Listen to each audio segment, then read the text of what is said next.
glad to have you back. And I think everyone did a great job filling in for you, but it's not the same as being with you every day. Thanks to Terry, Elijah, Wes, Chris, you, Bill, everybody that had to kind of work around my issue last week where I quite literally couldn't talk for more than a minute or two without coughing or just quite frankly losing my voice. So I'm surprised you made it through the Monday show last week. I don't know how I did. I skimmed back through it afterwards, and for anybody that listened to me all day on Monday, I apologize because I know I sounded awful. Had to power through because there was nobody else to fill the air, so I had to do it. But yeah, last week wasn't fun. I've acquired a taste for peppermint tea now. Not bad.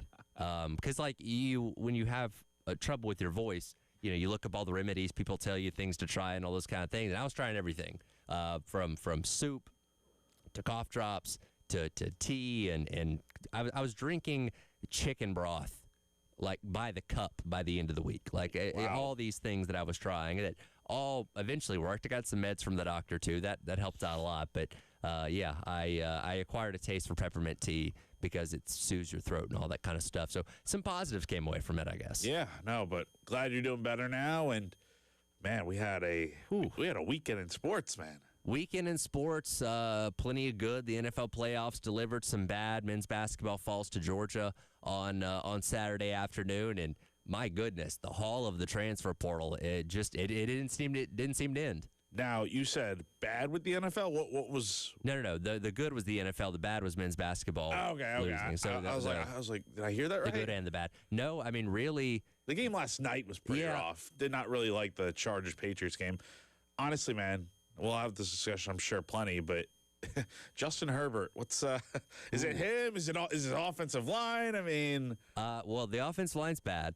It's clearly terrible. And my favorite thing is when the Chargers play on Sunday Night Football and they show the PFF grades for their offensive linemen, that they've just continued to get worse throughout the season. And poor Justin Herbert was fighting for his life last night.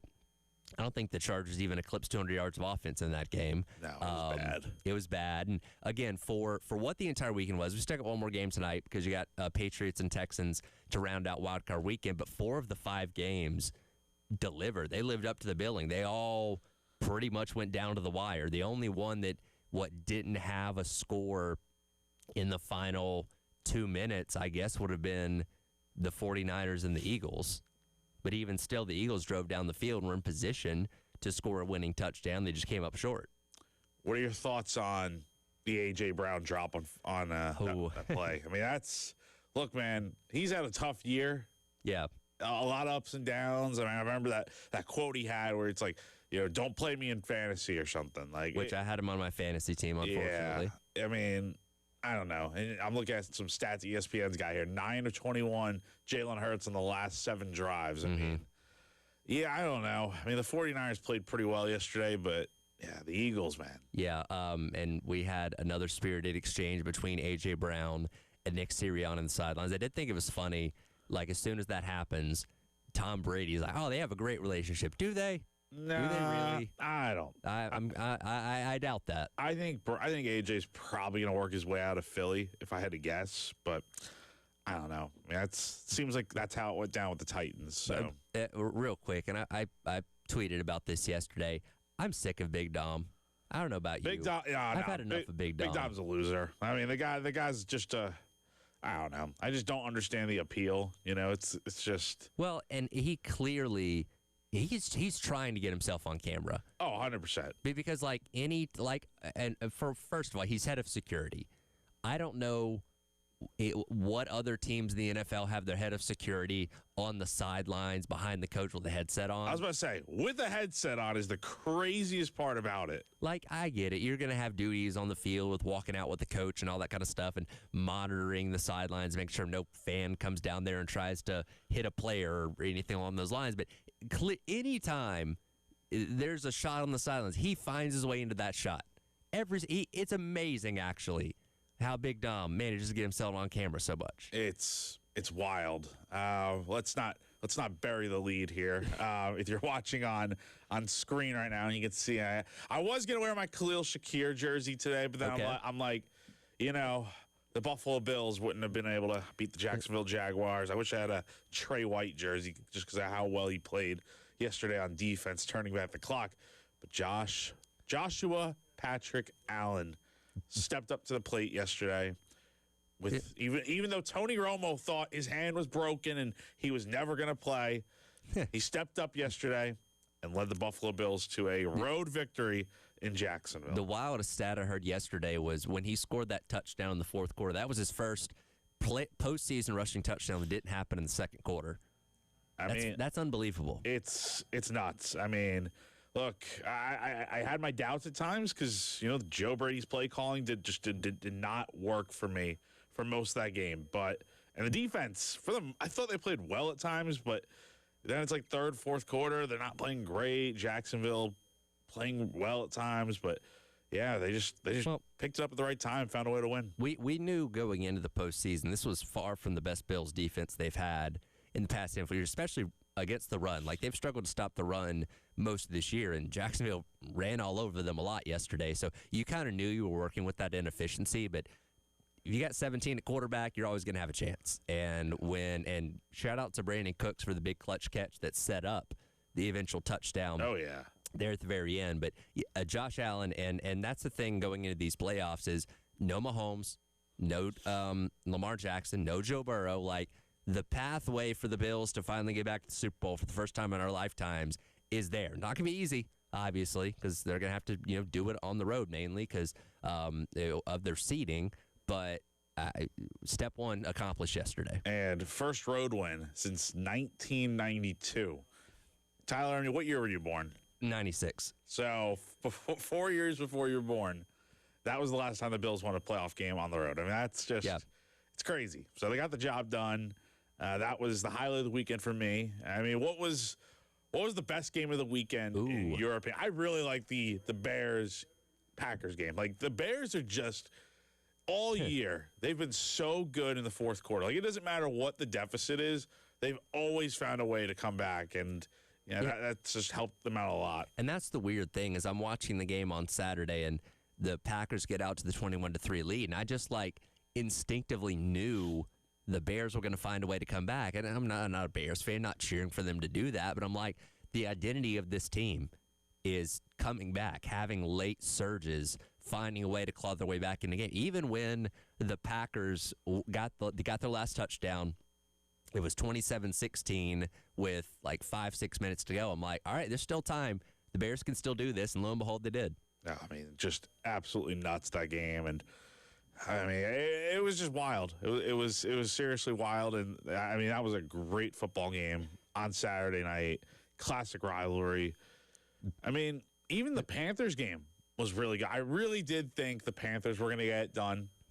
They took the lead multiple times late in that fourth quarter, but Matthew Stafford continues to prove why he's the NFL MVP. That game for the Panthers, I think, is going to be very important in the long-term story of what I think the Dave Canales, Bryce Young era is going to be, because nobody thought they were going to make the playoffs this year.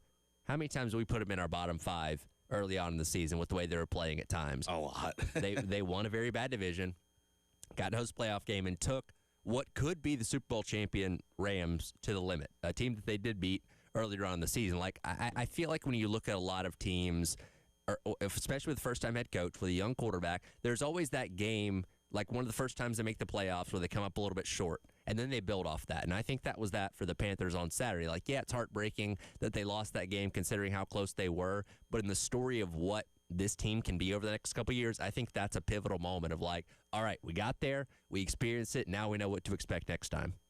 As we look ahead to round two this upcoming weekend, is there a matchup you're particularly looking forward to? Hold on, I got to pull this up because I didn't even look at it after it was set last night. Yeah, the weird thing is also they've announced the days, but they have not announced the times, and I really do think they're probably going to put the Texans, if they play the Patriots, in that afternoon window on Sunday. Right. And then if it's the Steelers, they'll put the Steelers and Pats at the night window. I don't know. Yeah. That's the one thing yet to be determined is either the Steelers or the Texans will go to the Patriots next weekend. Yeah. Ooh. Bills Broncos, man. That looks pretty fun. And that, right, based on the lines right now, that's the tightest line at 1.5. And the Bills are favored on the road. I know. That's crazy. That's wild.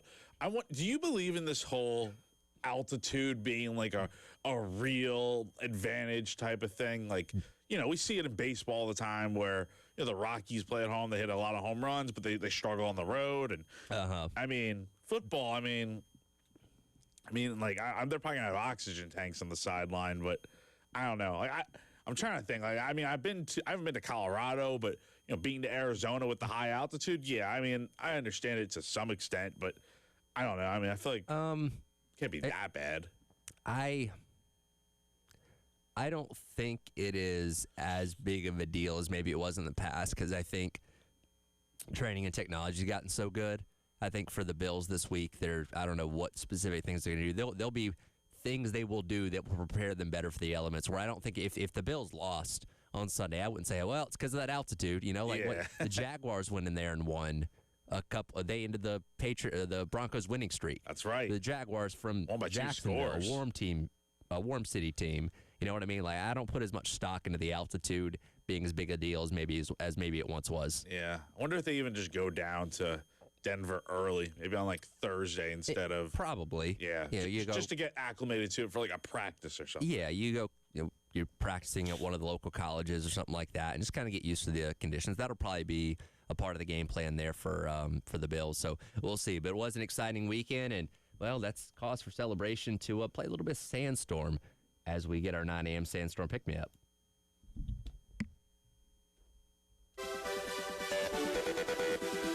Time to get hyped. Here's your 9 a.m. Sandstorm, sponsored by George Sink Injury Lawyers. Just call all nines.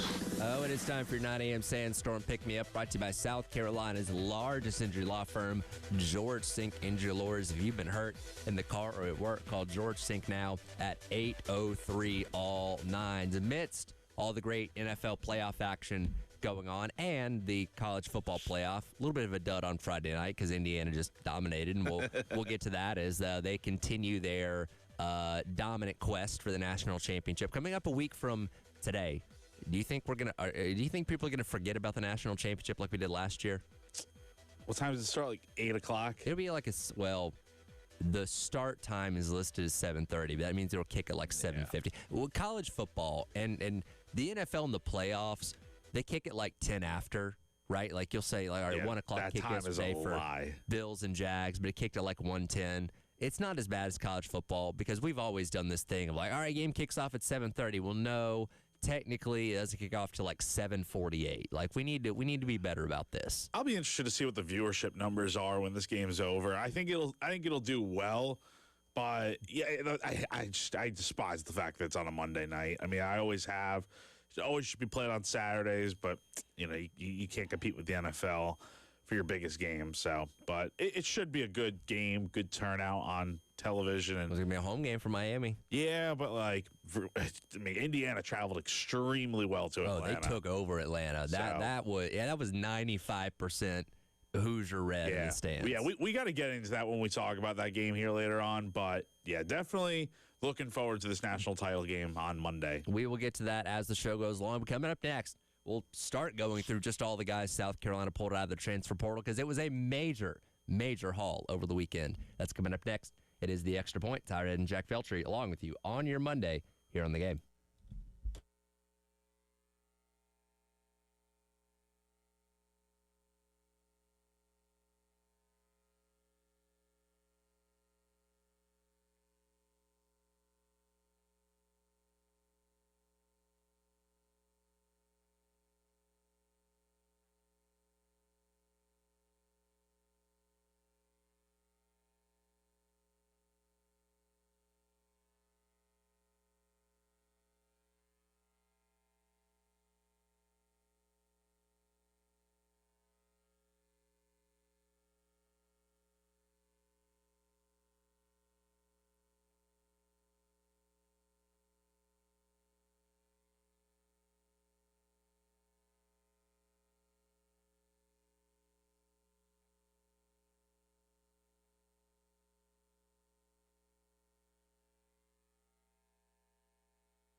All right, welcome back in. Extra Point. Tyler Ed, Jack Belcher along with you here on your Monday on the Game.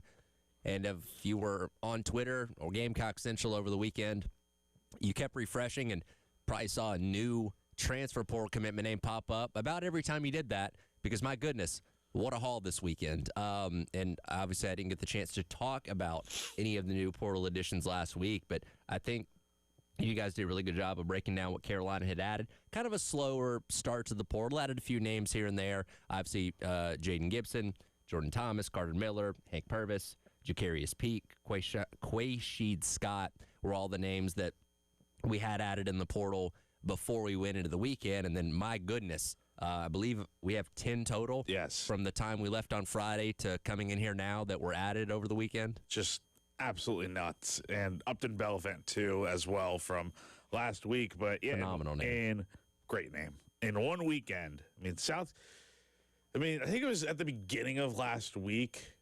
I think they only had one guy committed, and that was Jaden Gibson. Remember, we were in the middle of the week. We're like, hey, wait a minute.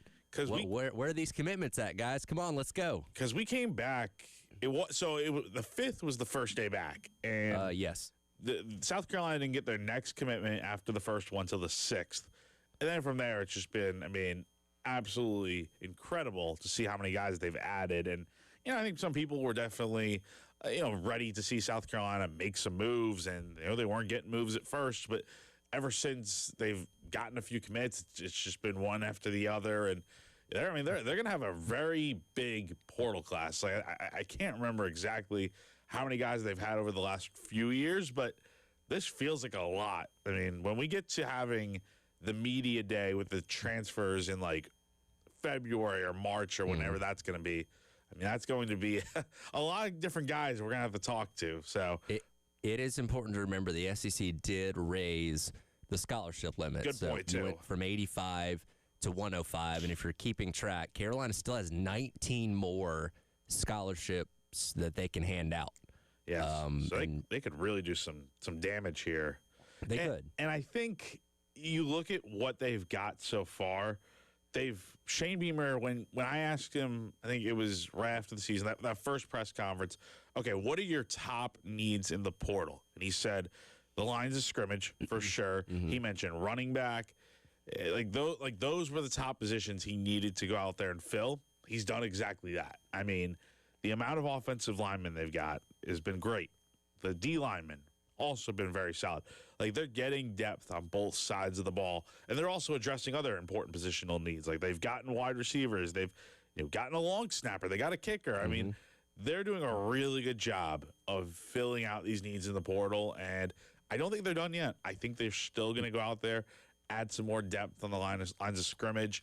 Who knows what else they can get at this point? I think the options are kind of endless with 19 scholarships open, like you said. And I think it's important to remember, especially when you're going to be talking about potentially 19 more spots they can fill, not all these guys are going to be high-level contributors. Some of these guys are purely mid-depth pieces, which, hey, you need that, as we've learned. Unfortunately, over the past couple of years, when it comes to injuries, sometimes you get depleted at a spot and you have to just play guys. So being able to fill out those rooms, especially at the offensive line, considering how many guys ended up leaving, just Jatavius Shivers, another one that popped his name into the portal over the weekend, just another name gone from the offensive line room, and kind of the clean out of the Lonnie Teasley era. Shed Surratt, Nolan Hay, the only notable ones really still hanging around there. But it's very clear to me that South Carolina has money to spend, right? And that is, with South Carolina, I think we all know, look, no one's ever going to accuse them of being the team with the best payroll, right? We don't have the Phil Knight or the Cody Campbell or the Mark Cuban as the billionaire that's going to be footing the bill for your roster, but it is very clear with what they've got out of the portal so far and what they can still potentially get to fill out these 19 or so other spots. They seem to have more money to spend than they've had the past couple of years, which is obviously good because you got to be able to spend money to get talent in the portal. And here's the other thing: you can have all the money in the world, but you got to know how to spend that money correctly. Right. You can't just be. I'm not sure exactly how much money South Carolina is probably spending on this roster. It's probably a lot, but you're probably not spending it all on one player. You can divvy up a good amount of money to multiple superstar type players, which I'm sure is what South Carolina's done here with certain guys. But ultimately, and all these guys are going to be making a lot of money. Let's not get that twisted here. But you got to know how to spend that money correctly so that way you could fill. And not to mention, you're also using that money to retain guys on your roster. Like you'd retain Lenore Sellers, Dylan Stewart, Nick Carver. I think you tweeted it out the other day. The big guy you brought back. I'm trying to think of who it was. Oh, it was Gabriel Brownlow-Dindy. Yep.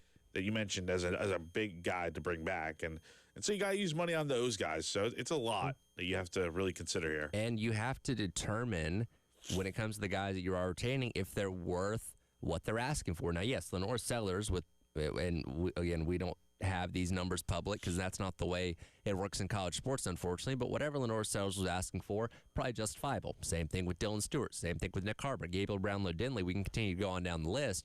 When you look at the offensive line, though, and when you look at the mass exits of guys that left, and the reporting out there that some of these guys are maybe asking for a little bit too much, then at some point you do have to say, no, you're not worth it. We're not going to pay you more for the bad season you had last year. And it was across the board. Pretty much everybody on the offensive line last year had a bad year.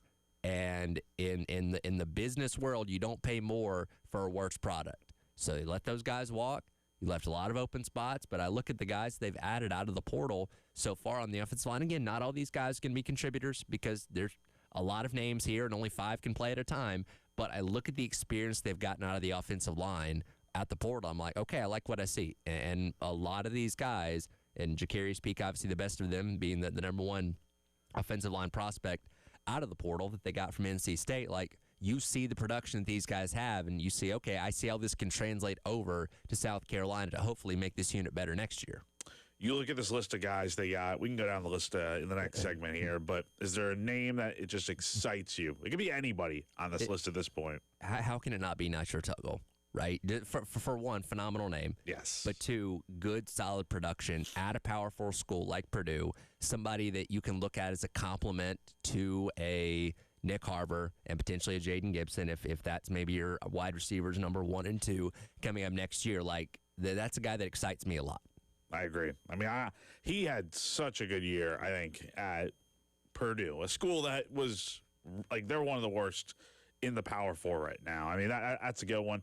I'm definitely excited about the running backs they've added. I think I would still like South Carolina with the scholarships they have remained to go get a real proven running back because the 2 guys you've gotten have barely, Jabri Coleman didn't play at Penn State this past season. Sam Williams-Dixon was buried on the depth chart at Ohio State. It's fine. They can be nice depth pieces, but I think you need to go out there and probably still get a proven guy that has at least had some experience playing at the college level here. Yeah, and that's as we learned a couple of years ago, right? Going into the 2023 season, Carolina needed a running back in the portal, and they didn't get one. They were flirting with Logan Diggs, didn't end up happening, and that's why DeCarrion Joyner ended up having to play running back that year, and we know that obviously did end up working out well. So just because you want something in the portal doesn't mean you're going to get it. Again, we knew that they needed to add anywhere between 2 and 3 running backs in the portal just to round out the room because you only had 3 scholarship running backs when the portal opened up. So you're almost there. You potentially have one more spot, maybe 2. If you can find one of those like true RB1s, that's great. If not, I think you look at just kind of being rotational, kind of like you were this past year. I don't know, maybe look at Matthew Fuller as like, hey, Fuller's going to be our guy, and these other guys are going to just kind of fill in the space around him. I don't know, but you're right. You haven't added a true number 1 guy, but you've added depth, which you needed as well. Yeah, I mean, if the season started today, it's probably Fuller and Howell getting the most reps, but I think you're right. Right now, it's probably rotational, but I still think having a true guy that's done it at another school could be nice to add to this rotation. I think that's the one thing it's kind of missing at this point is the true proven guy. We'll take a look at more of the names that South Carolina got out of the transfer portal over the weekend as the Extra Point rolls along. Coming up next here in your Monday on the Game.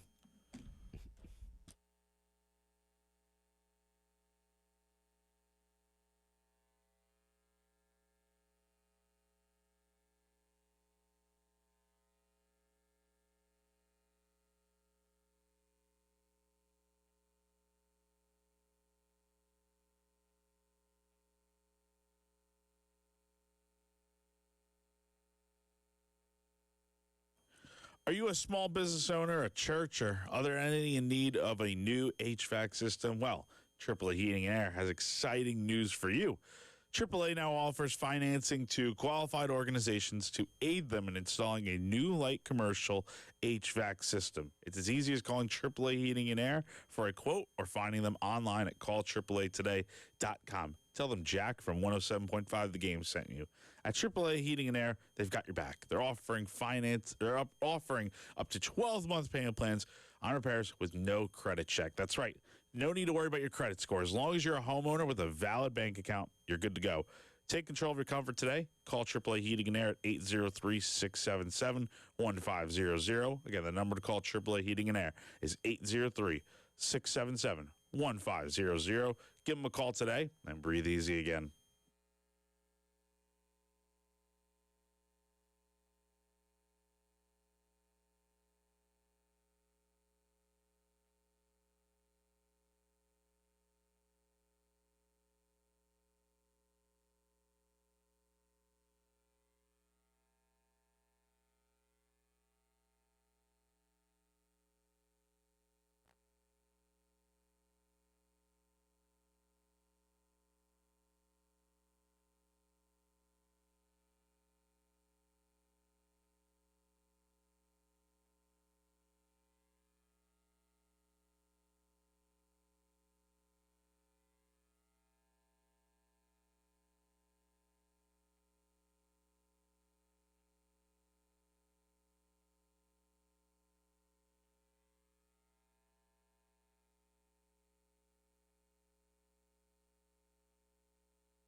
Welcome back in. It is the Extra Point.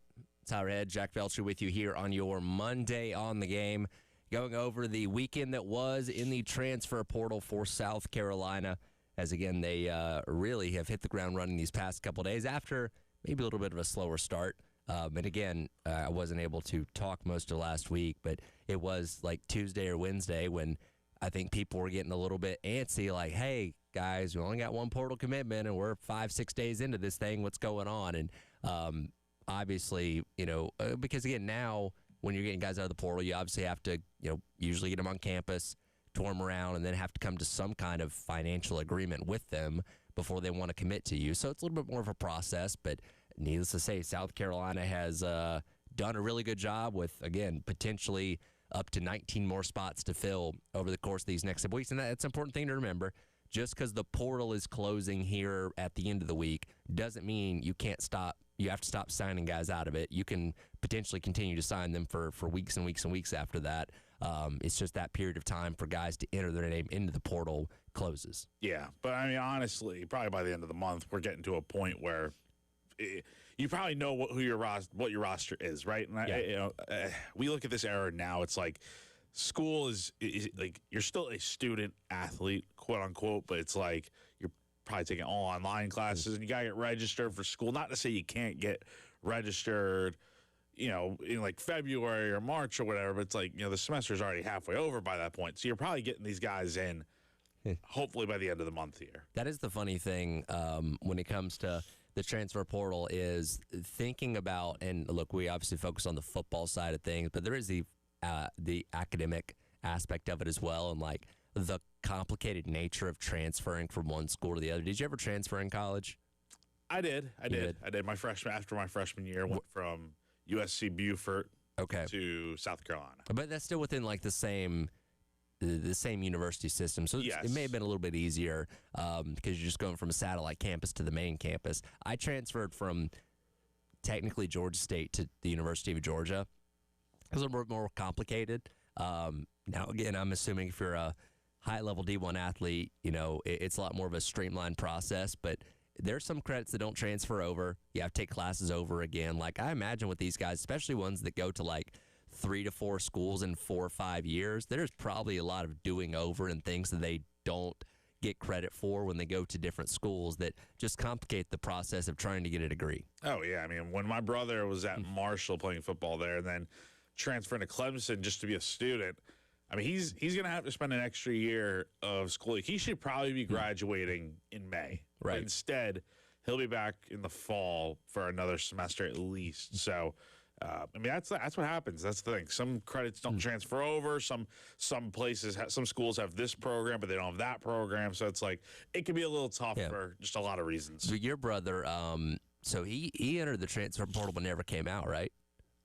I guess technically, yeah, I didn't think about it. Yeah, because he entered the portal after his redshirt freshman season, and then he had a few looks, but it was not anything. It's like, oh yeah, let's go play here. Like it would have been a step down from what you get at a G5 like Marshall. That is the element of this that we don't talk about, and every single year the transfer portal gets bigger and bigger. And I haven't looked at the exact number of how many guys have entered so far this year, but it's in the multiple thousands, 3,000-4,000, typically about what it's been the past couple of years. And yeah, we look at the high-level guys and where they go, and all these offensive linemen South Carolina had into the portal, they'll go somewhere. Adrius Jacobs is going to Miami and all that kind of stuff. But there is that level of talent in the portal from those mid-majors and stuff like that just never come out. There are guys that truly will end their own careers by entering the portal and not being sought after enough to be picked up anywhere else. That's kind of the underbelly of this that we don't talk about quite as much. Yeah, no, you're totally right. So as we look at this, let's make sure we hit on all these guys try to. I'll just read off the list of guys that they've gotten over the weekend here, so that way we can talk about it here. You've got Emmanuel Kojo Poku, so his nickname is Koju. It seems like offensive lineman from East Carolina. Sam Williams-Dixon, running back from Ohio State. Nitro Tuggle, wide receiver from Purdue. Dane Arnett, offensive lineman from Ferris State. This is going to be a tough one to pronounce. Chris Clark laid out a tweet the other day with a helpful pronunciation guide.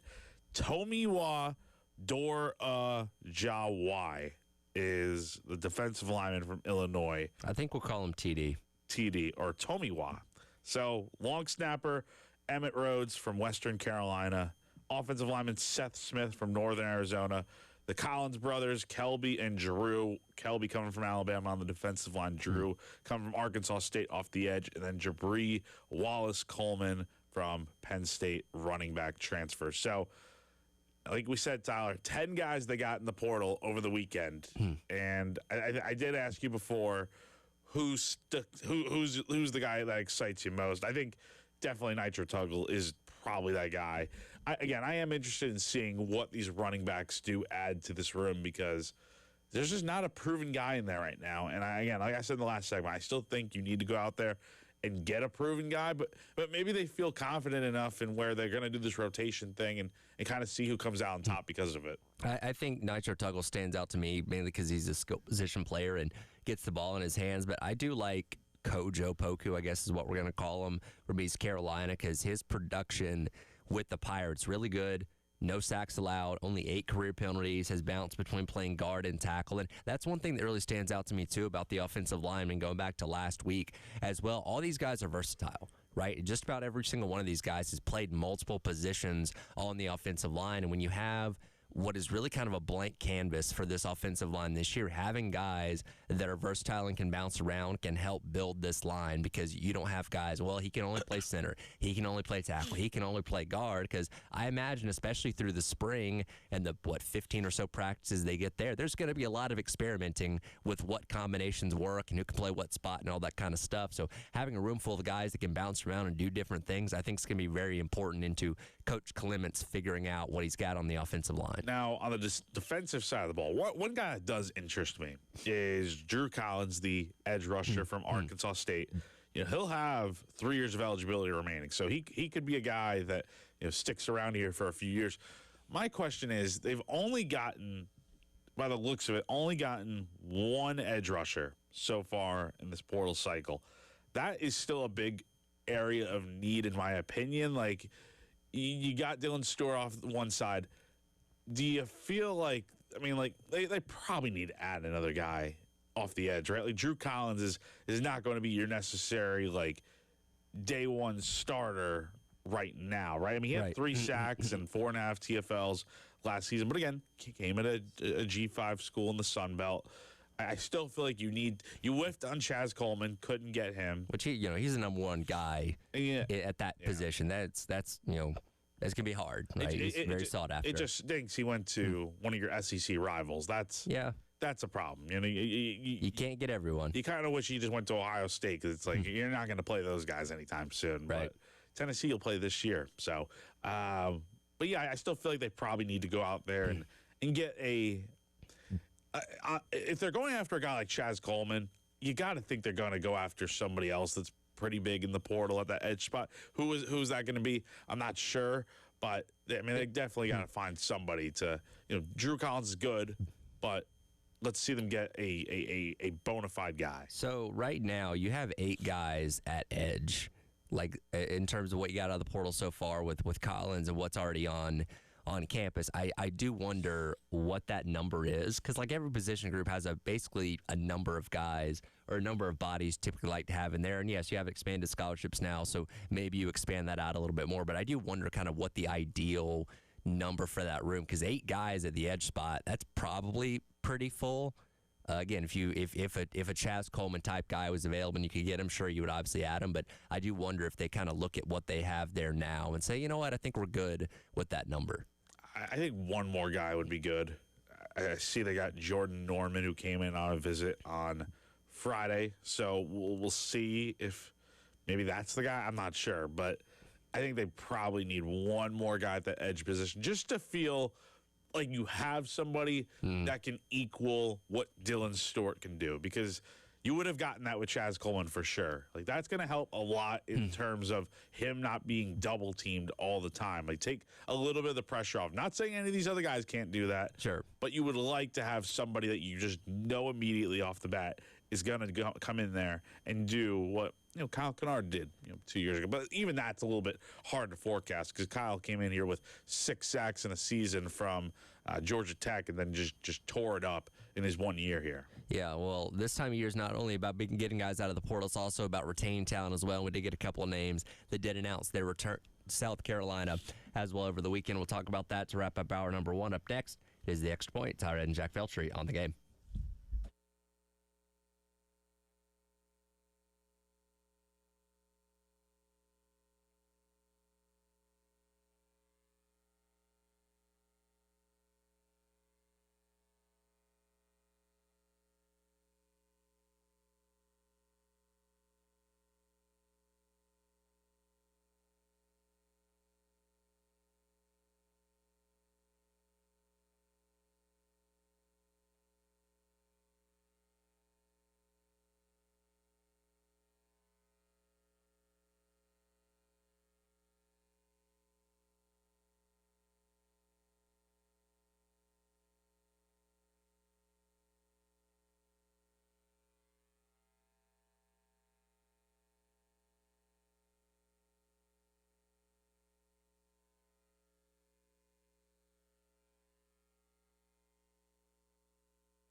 All right, welcome back again. It is the Extra Point.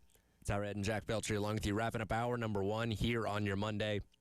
Obviously talking all things transfer portals. We're trying to squeeze in everything that South Carolina did over the weekend into this show. And again, as the day goes on today, as the week goes on, just keep refreshing Twitter and Gamecock Central and all that kind of stuff, because I imagine there'll be a lot more names that continue to roll in as South Carolina rounds out its portal class. And again, when you kind of look at what the expectations were, what areas of needed to be addressed, I think up to this point, still opportunities to add more names.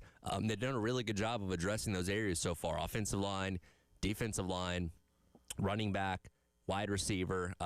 Still probably need a quarterback out of the portal. That's on the lower end of the priority scale, but they've touched just about every area that they needed to so far to some degree. Yeah, they've done a great job, and I think they've brought back the players that they feel fit are going to be good for them in 2026. Not to say look, the offensive line was really bad in 2025. Not to say all those guys individually are poor players, but I mean, I think what you got in the portal so far, like Jacarius Peak is a far and away upgrade over any offensive lineman you have in there. Probably, honestly, all of them combined. Jacarius Peak is probably better than. So I think you feel pretty good about what you're bringing in, but also the guys you're bringing back, you feel pretty good about some of them you have. And one of the biggest names that announced his return over the weekend was Gabriel Brownlow-Denley. Of course, he transferred in last year out of Texas A&M, and look, he got hurt a lot this year, dealt with some injuries, was on and off the field quite a bit. When he was on the field, made a huge impact, really good at stopping the run, just established that presence on the interior of the defensive line that, look, you weren't as deep there this year as you were a year ago, didn't have as much experience there, but there's no doubt that Gabriel Brownlow-Denley was the best out of that group, and I know Bill and I talked about this before we went on our holiday break. Outside of the big three, which of course is Lenore Sellers, Nick Carver, and Dylan Stewart, I thought Gabriel Brownlow-Denley was the biggest priority that you needed to have return, and now you've got him back, and I think that's a good starting point for what looks to be a very experienced interior defensive line room for next year. You also have Troy Pikes coming back on that interior defensive line as well. So he was a guy that I think kind of saw his impact come at the end of the year last season when he had his most career tackles in a game against Clemson, had a TFL in that game. So you feel excited about those two guys for sure. I mean, you bring in some other guys on that defensive line from the portal to make it a pretty deep room, to be honest, I think. And I think the one thing we're seeing here with South Carolina is kind of the strategy from 2 years ago of bringing in a lot of veteran guys to come in and make an impact right away. And the guys you have coming back, a lot of them are veterans at this point and are experienced with multiple years of playing and starting under their belts. So, yeah, I like what they have returning in that defensive line room. And I think that the tackle room in particular, when you pose the question here, does it feel and look like 2024 again? A little bit. I feel pretty confident in saying you're probably going to have at least 4 guys on that rotation with Brownlow-Denley, Miles, Pikes, and then how do we pronounce his last name from Illinois? Man, that's we'll call him TD. Yeah, like TD. I feel pretty confident in saying those 4 guys will be your rotational pieces. Then outside of that, who else can step up? Who else can be a contributor between what you've had on campus, this past year with Caleb Williams, Christian Ingram, some of the freshmen you got coming in this year, Noah Clark, Aiden Harris. Can 1 or 2 of those guys find their way to be a consistent contributor? I think that's kind of the next step in that defensive line room. Yeah, no, I agree. I mean, I think they've got enough guys in there, both the edge and tackle spot right now. I, of course, like to add probably one more guy. The edge Jordan position. Thomas as well from transfer from Georgia. Yes. So, like, they're bringing in some real nice pieces here. And look, the thing is, not everyone's going to play, but you go back to 2024. Remember when Clayton White and all the, T-Rob and all these guys were talking about the hockey shifts that they're going to be doing on the defensive line, and they did. They are rotating guys in and out all the time. So I think that's something that, not to say they were missing it in 2025, but it wasn't obviously the same of like, you've got all these vets in 24. And 24 was also the perfect storm of having all the guys from over the years at South Carolina that just were seniors at that point, like Boogie, TJ Tonka, like the list goes on, and they just made an immediate impact in that senior season for them. You were so deep 2 years ago, Nick Barrett willingly took a red shirt. It's like, hey, I can sit this year out and come back next year and kind of be the guy, which he was, one of them at least. And we'll see if that same thing kind of holds true this year. But I like the depth they've got there right now. Yeah, they've got good depth at that position, and you feel pretty good about where things are at in the trenches. Hour number one in the books. I think we hit on just about everything we could in the transfer portal. We'll talk about the games that happened over the weekend, starting with Friday night's Chick-fil-A Peach Bowl as Indiana punches their ticket to the national championship. That's coming up next. Is the Extra Point. Tyler Ed and Jack Feltry here in the game.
about the next game. I'm thinking about cracking open a beer.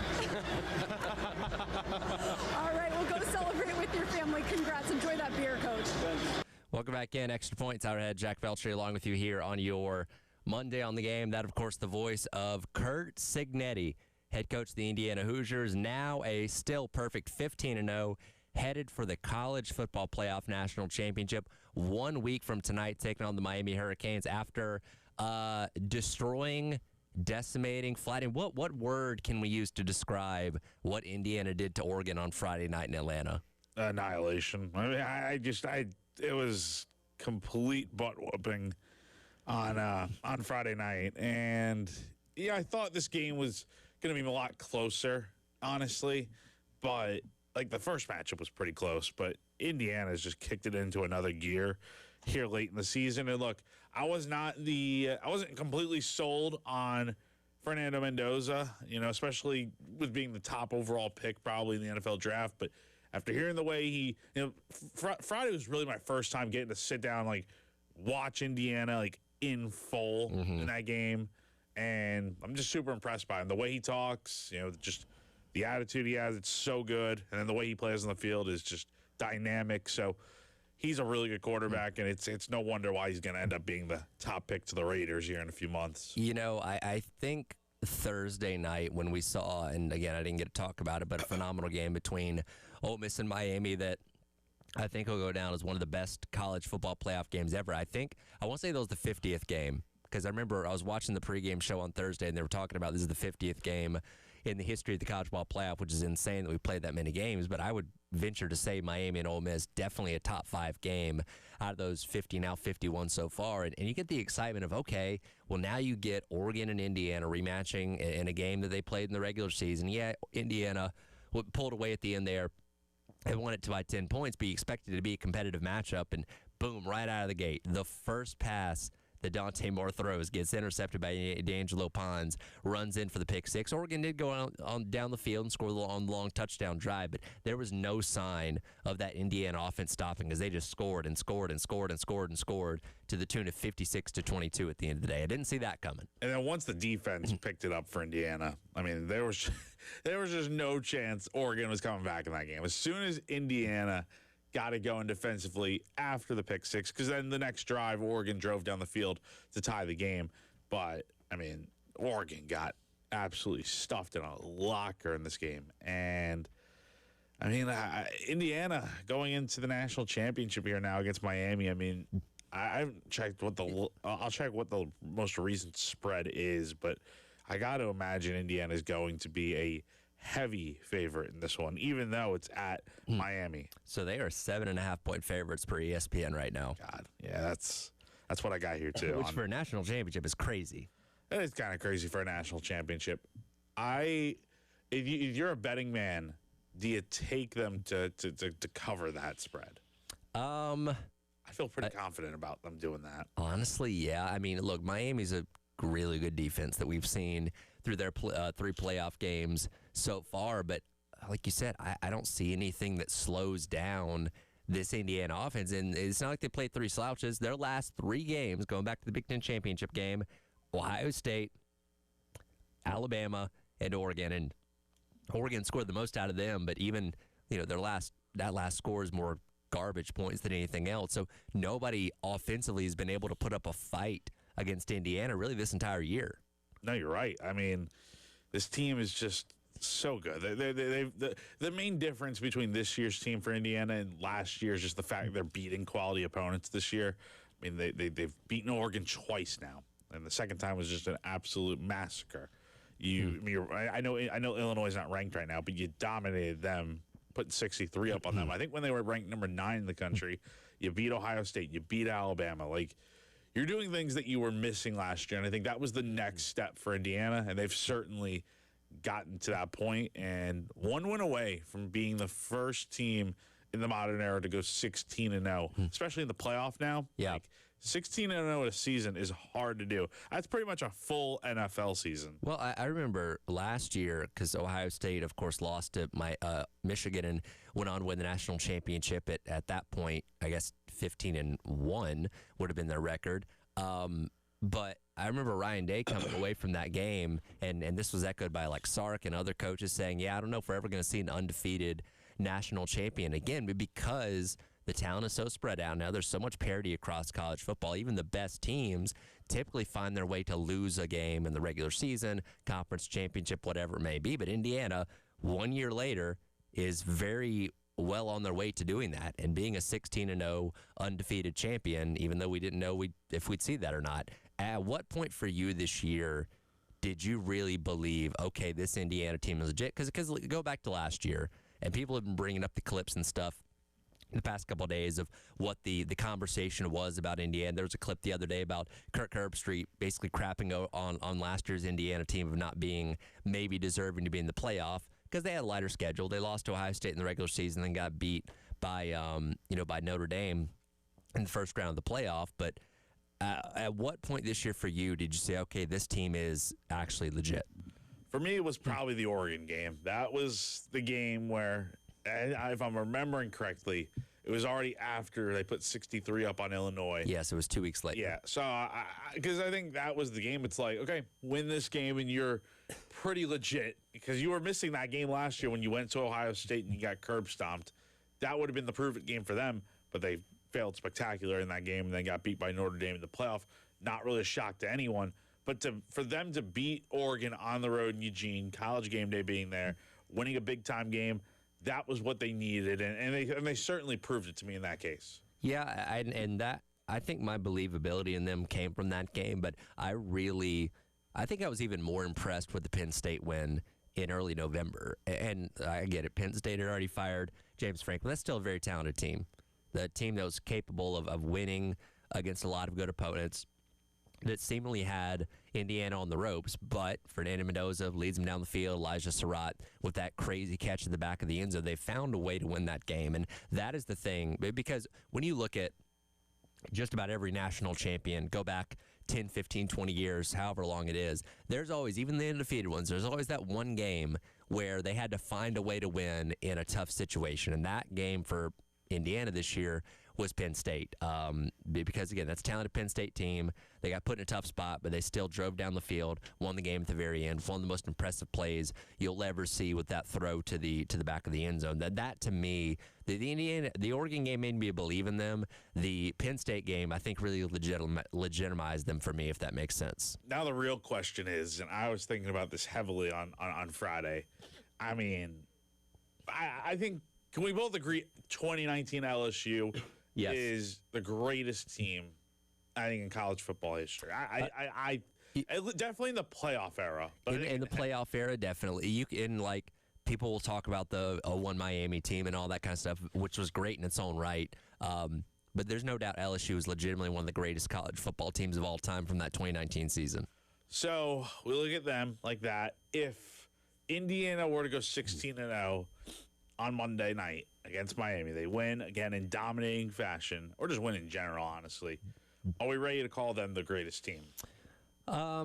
Just because they're doing something that nobody's done before. And to be fair, if that 2019 LSU team were playing now and they were playing a 16th game of the schedule, they're probably 16-0 as well. Yes. They just ended up going 15-0 because they played in the 14 playoff.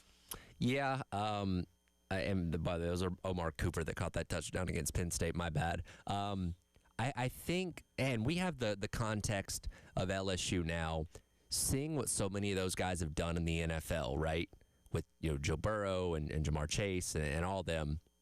So I think that helps solidify what we think of that team, knowing how high level those guys were at the next level. We don't know how good these Indiana guys can be at the next level. Again, Mendoza is going to get drafted high, goes to the Raiders or whatever. We'll see. These receivers, they're all going to get their opportunities at the next level. I don't know if they're all going to live up to being as good as the counterparts from that LSU team. I think that can make this Indiana team more impressive if the hindsight of a couple of years from now, these guys didn't all pan out to be phenomenal pros, ends up, being the case. Because then you say, wow, that was an Indiana team that dominated the same way with maybe not as good of overall talent as what LSU had. And, I kind of cringe a little bit when Mendoza and these other guys say, oh, we're just a bunch of misfit toys and all that. And I'm just like, you're a pretty good team, and let's be honest. I mean, you got money to spend at this point. You're only going to have more money to spend now that you're getting guys like Mark Cuban to donate to the NIL fund and all that. I can't really. I don't know if I want to call Indiana misfits, but it's like, there's not as many, like, at least just on paper, not as many recognizable names to where like the LSU team, like you said, Tyler.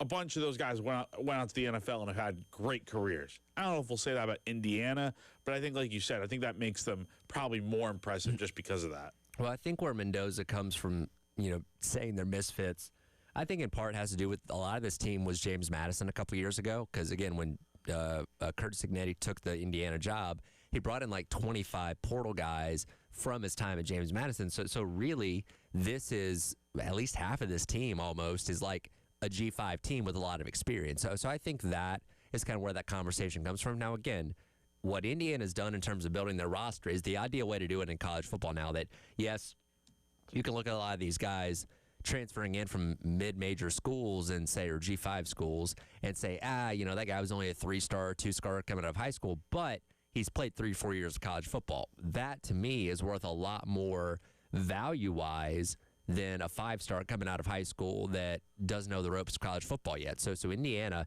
has built it off experience, not star ratings, and I think that's kind of where that misfit conception comes from. But that, to me, is the path for success in college football these days. And another discussion for another day is, you brought it up right there at the end. I mean, do we get to a point, you think, where we're just not seeing teams recruit as many high school guys as they like? Are teams just going to start building through the transfer portal, kind of like what Indiana's done now, to where it's like, high school guys are kind of on the afterburner, right? I mean, because I think we're seeing that in college basketball now, where you're going out there for the most part and taking the experienced guys that have played at the college level over the high school guys any day of the week. I mean, I think we're going to get to that point where high school guys will still get recruited for sure, because you need that talent and depth over 4 years to build. But, I mean, more times than not, you're probably going to the portal, right? You can never completely abandon high school recruiting. That's never going to happen. I think in the best programs, you build out of high school and you fill in with the portal, right? Like that's kind of the ideal way to do it. I think that most coaches would talk about, because if you completely abandon high school recruiting, then you're living on a year-to-year basis in the portal, which I don't think you can rely on, because I think development is still part of it. And look, there's still plenty of guys that have, look at Dylan Stewart, look at Lenore Sellers, that have come to a place like South Carolina of high school and gotten better over now their 2 to 3 years in the program. That's still very important, but you have the supplement of adding in the portal now. I don't think one is going to completely dominate the other or make the other go away, if that makes sense. No, it does make sense, but it's just something interesting to think about, because you see I think a lot of teams are going to take from the Indiana blueprint at one point or another, just because we've never seen anything like this, where a team just immediately gets turned around from an absolute dumpster fire, 3 wins in 2024 to 23 to winning the national championship potentially in a week from now. So it's crazy to think about. It certainly is. And again, one more game away from Indiana completing what would be a perfect season for them against Miami in the national championship. We'll continue to preview that game as the week goes along. We'll switch over to basketball coming up next. A rough Saturday over at CLA, and a game that looked like South Carolina really had a good chance to steal one from a good ranked opponent in Georgia. We'll discuss that coming up next. Let's hear what Coach Paris had to say as well as the extra point rolls along. Tyler Head and Jack Peltry on your Monday here on The Game.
All right, welcome back in. It is the Extra Point. Tyler Head, Jack Velcher with you here on your Monday on the game. Saturday afternoon over at Colonial Life Arena, South Carolina men's basketball playing host to Georgia. And it looked like South Carolina is going to have an opportunity to get their second straight win in conference play, but things fell apart there in the last 5 minutes or so of the second half, and they come up short 75-70 to the Bulldogs. And Coach Paris described it after the game as a tough loss to a good team. All right. Tough loss there against a really good team, athletic team. Team plays hard. They're well coached. They got a really good coach. I respect what Mike White does in this league as much or more than anybody. He's a veteran. So I thought our effort was really good. I thought our defensive effort in particular was really good. There's a lot of things that have to happen in order to win a game, particularly against a really talented team. And one of those happened. We defended at a high enough level. I mean, there were some mistakes and some fat you can trim off of that for sure. But you know, this is not a game of perfection. I thought we did a pretty good job defensively overall. You're holding a team like that, 23 points under their average of what they were averaging when they came into the game. And you know, they've been over 100 so many times that that's just what they do. So I thought execution of our strategy defensively was good. I thought, honestly, we had a bunch of looks down the stretch that, and throughout the game, you know, we could have played better offensively, performed better, I should say. The way we played, I thought, was pretty good overall offensively. We just had a couple guys didn't perform the way that we needed to, and then there's this equation that's of, if this thing's good this day, this thing's got to be, or bad this day, this thing's got to be good this day. And today was probably a day we needed to make all our free throws. We've been a good free throw shooting team. It just wasn't that day for that. So.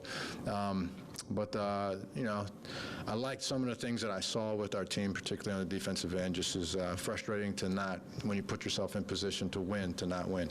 And he's right. This is a Georgia team that was averaging about 98 points per game, and you held them to 75. So you definitely did your job on that. And now, yeah, Cannon Catchings, you know, Somto, Cyril, both had really good games. Those guys combined for 38 points. So they definitely got theirs. But overall, you did enough defensively to put yourself in position to win this game. But and this goes for the end of both halves. You just went completely dead in the last 5 minutes offensively to close out the first half and second half. And where have we seen this story before? This is exactly what happened to South Carolina so many different times last season, where they played really well, surprisingly, against quality competition. Like there's a laundry list of games. I believe it's 7 different games that the Gamecocks lost by single digits last season. Including to 2 teams that were in the Final Four. Exactly. Like they had the national championship winning Florida Gators on the ropes last season and blew that game. So, I mean, and I thought maybe after the LSU game, a game that South Carolina had a 25-point lead in at halftime, played real bad in the second half at times, but found a way to finish that game off strong enough in the end, even without playing the best brand of basketball, hitting a few shots here and there to win by 10 and survive on the road.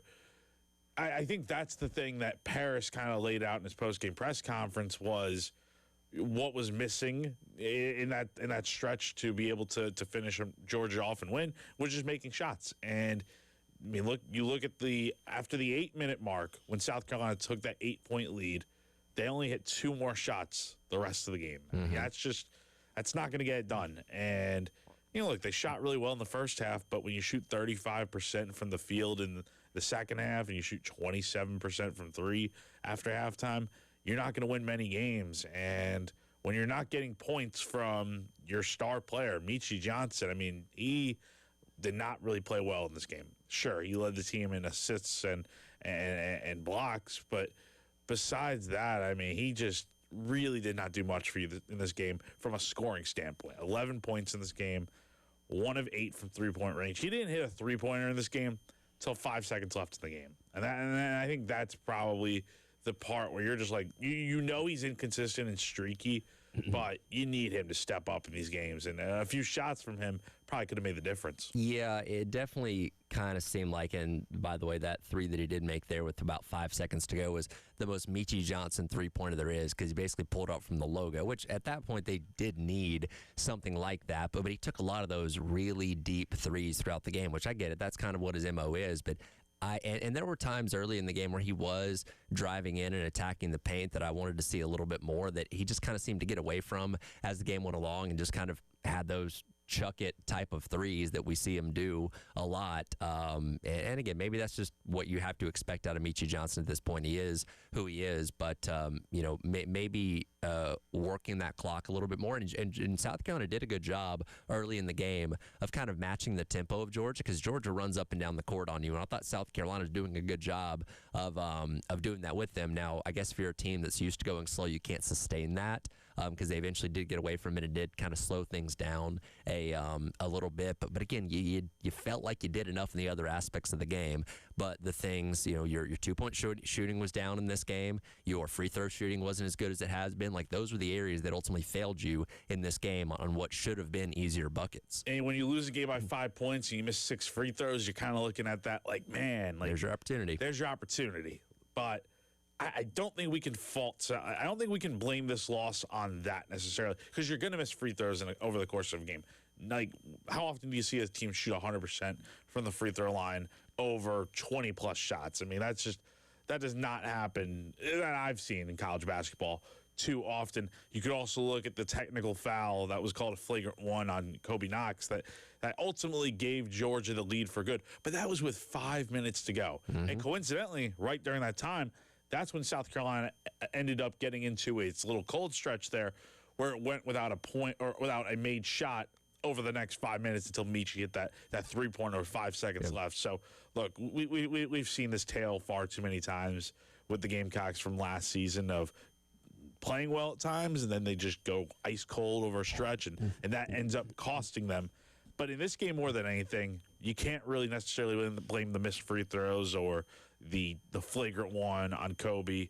I ultimately think it is just how poorly they shot in the final minutes. Well, and look, beating LSU the other day, LSU, by the way, has dropped to 0-3 in conferences. They lost to Vanderbilt on Saturday themselves. Like, that's a win that, okay, that's not a crazy, unexpected win on the road there at LSU the other day, but we knew they were going to have to find a way to beat teams they didn't have any business beating to kind of give yourself an opportunity to make any kind of run in the conference this year. And Georgia was a prime example of that by giving the opportunity with the way you played on defense and being in this game as poorly as you played offensively late in it. We weren't able to capitalize. Now you go to Arkansas. Now you go to Auburn. You got Oklahoma. You got A&M. Florida's coming up here soon. Like, it doesn't get easier. Yeah, you got another game against LSU. That'll be a little bit on the easier end. We'll see what Missouri and Mississippi State look like by the time you get there. But we knew it. Well, once you get in the meat of this conference schedule, it's going to be tough game after tough game after tough game, and you're going to look back at that Georgia game and wonder what could have been as the season goes along, I think. Yeah, I mean, it's a disappointing, frustrating loss because I feel like South Carolina played well enough at times to win. I think for 3/4 of this game, they played pretty well. Second half was a little bit up and down, but when you had the 8-point lead and you went on that 8-0 run, it's like, all right, you got the momentum, you got the juice. It's 62-54. Just hold on here, make a few more shots, and put this game away. And then Georgia goes on a 9-0 run right after to take the lead. But it's even after that, this game had so many lead changes, I think 12 in total, to a point where it's like South Carolina should have been able to make some shots here and there, and it potentially could have made the difference. But we're looking at this game kind of scratching our heads like, is this going to be like last year now again? Yeah, unfortunately, it feels like that. Again, I think you saw against LSU, there are going to be those nights where what you thought was going to be your bread and butter of three-point shooting is going to work, and it's going to be very effective, but then it kind of reverts back to the norm the next game because, again, you're under 30% once again against Georgia. So I think you're just going to have to hope for some of those just real special nights where the stars kind of align and your offense goes the way that you originally intended for it to go, but I feel like those are going to be fewer and far between. Yeah, I mean, a lot of work to do, and they got to really figure this out here of, okay, how are they going to finish? I think that's the main thing of you can play well in the first half, but second half, I mean, you got to play for 40 minutes, and that's what South Carolina really needs to figure out. They'll be back in action on Wednesday, taking on Arkansas. There'll be a late tip. Tip-off's at 9 o'clock that night. Pregame coverage starting at 8:30 right here on The Game in Columbia, and 100.3 The Game out in Myrtle Beach. It was a crazy weekend for NFL playoffs. We'll get to that on the other side, including who sprung the biggest leak of the weekend. I think you know who that candidate's going to be. That's coming up next. It is The Extra Point. Tyler and Jack Feltry on your Monday here on The Game.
clock. Williams, and it's caught for the touchdown by DJ Moore.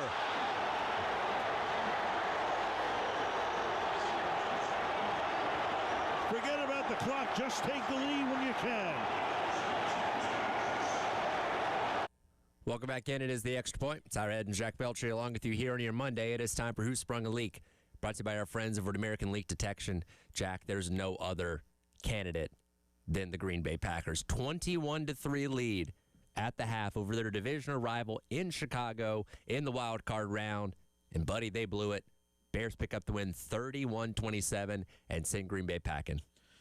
Yeah, I mean, I think we know at this point the Bears are the best fourth quarter team in the NFL right now. I mean, they just, whenever there's a deficit, it can never be too big because the Bears seemingly always find a way to get themselves back in the game. They may not win every single time, but they put up a good fight and they find a way to at least make it interesting. And in this case, they certainly did. And the Bears sent Green Bay packing, and that's a heated rivalry. That's the best rivalry in the NFL. And obviously, the Bears were wearing the cheese graters on their heads after the game, the full size ones. So it was definitely a great game and a classic finish. How are Bears fans able to get cheese graters past security? I'm really curious because I feel like every time it's like the foam ones though. That's no. There was a dude that they showed in the crowd that legitimately had an actual cheese grater during the game. Like a metal cheese grater. Yeah, I'm like, how is that able How to, did you get that past security at Soldier Field? Sneak it in your pants? I don't know. Like, don't they wand people, or don't they have little things you got to walk through? They totally do. That would go off. Now, I've not been to Soldier Field, but I can imagine it's probably the case. Well, Caleb Williams, there's a great gif of him grating cheese after the game that I'm sure is going to get a ton of meme mileage out of it as the weeks and months go on. But well-deserved because a phenomenal performance by him. First ever playoff game, first ever playoff win. Obviously, year number one there under Ben Johnson. And this was the classic trope of a tale of two halves, right? Again, 21-3 lead for the Packers at halftime. After the half, do you know how many total yards the Packers had on their next 4 possessions after halftime? Wasn't many. 9. 9 total yards, punted every single time. Meanwhile, the Bears only had 1 drive in the second half where they didn't score, and that's when Caleb Williams threw the interception. Crazy. Just, oh, man. I mean, and for Green Bay, I mean, what do you do now with Matt LaFleur? It sounds like, and we have ESPN on here in the studio, it sounds like they're working on an extension, which surprises me because it felt like this was kind of all right, you better make at least a deep run in the postseason or we're going to look for somebody else. But maybe that's not the case. And on Friday we did our future headlines, right? And I said the headline today would be the future in doubt for LaFleur after the Packers lose. I was selfishly wanting him to go to Atlanta and, reunite with the Falcons, but that doesn't seem to be the case. We'll see. Yeah, I mean, we'll see what happens there. I think Green Bay is going to end up keeping him.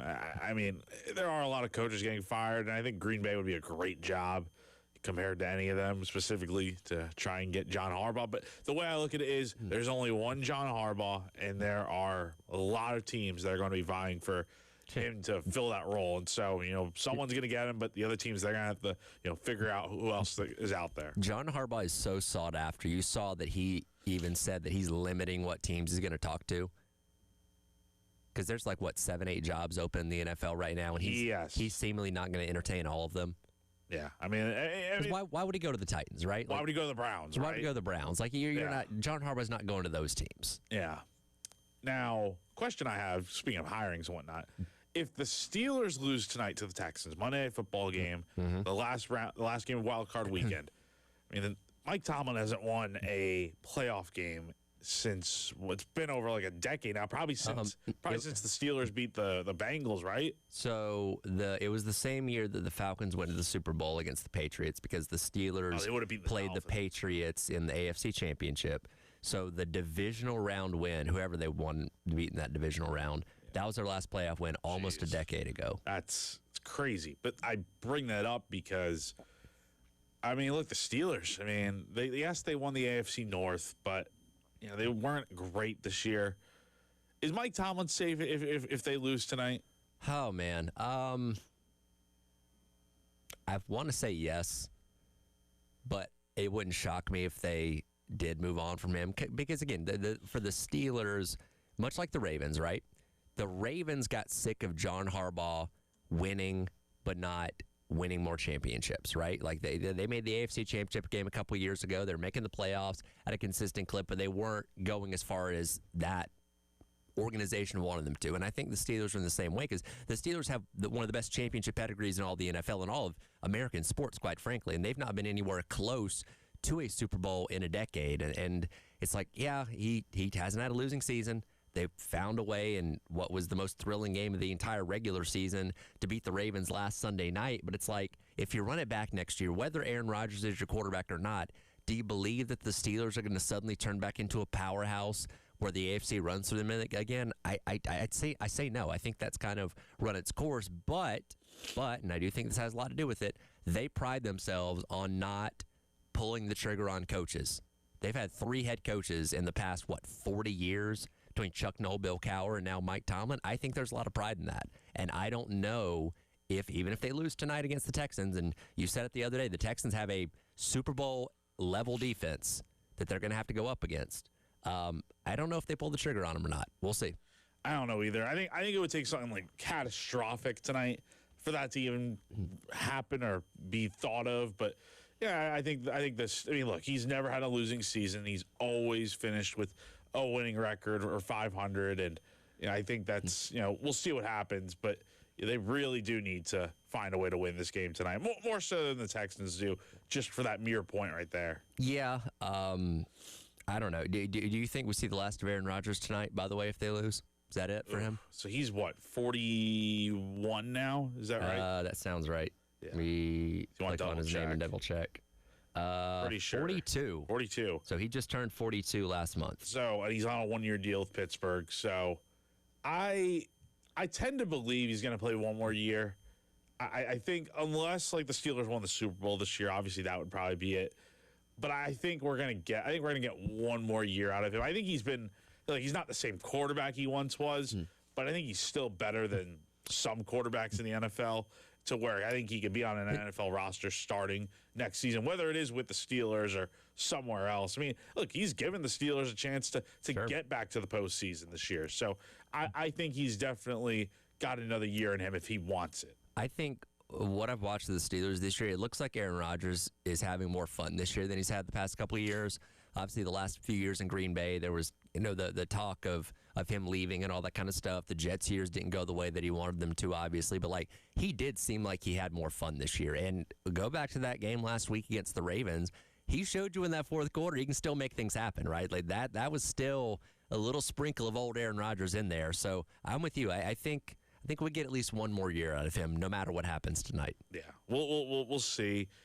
I think he for sure could come back for another year. But here's the thing: it's Aaron Rodgers. The guy is very unpredictable with what he does, so it's tough to exactly forecast what move he'll make. Just because I'm sure he doesn't even know what he wants to do yet. But he's got to go sit in the dark cut and next month and meditate or something. Yeah, but he's definitely, I think, got himself another year if he wants it. Like the Steelers have had a good season because he's at quarterback for them. That game coming up tonight, between the Steelers and the Texans, which you can watch on ESPN to wrap up Wild Card Weekend. We'll talk about the other games that happened over the weekend, the thrilling ones at least. As we wrap up the hour, it is the Extra Point. Tyler Head and Jack Feltry with you on your Monday here on The Game.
Stafford going towards the end zone. Parkinson, what a catch, and a touchdown!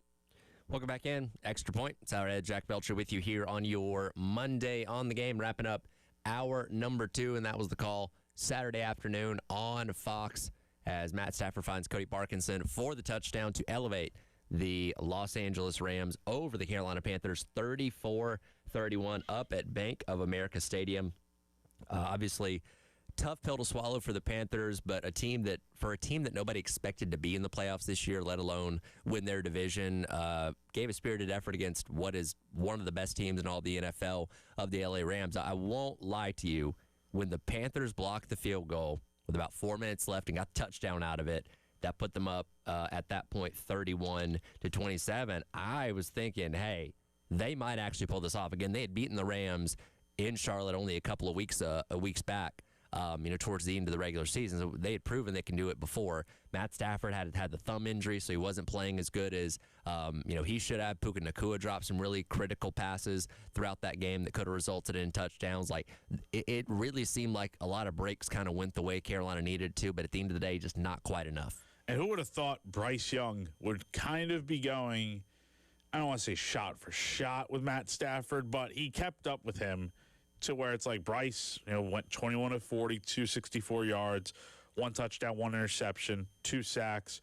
Matt Stafford, 24 of 42, 304 yards, 3 touchdowns, 1 interception. So not completely, but like Bryce kept them in the game. He also had a rushing touchdown this game. So look, the Panthers, they were in a very weak division this year, finished under 500 in the NFL to get to this point to win the NFC South by virtue of the Falcons beating the Saints to end the regular season. But they definitely proved, maybe it was just being at home and in front of that raucous crowd.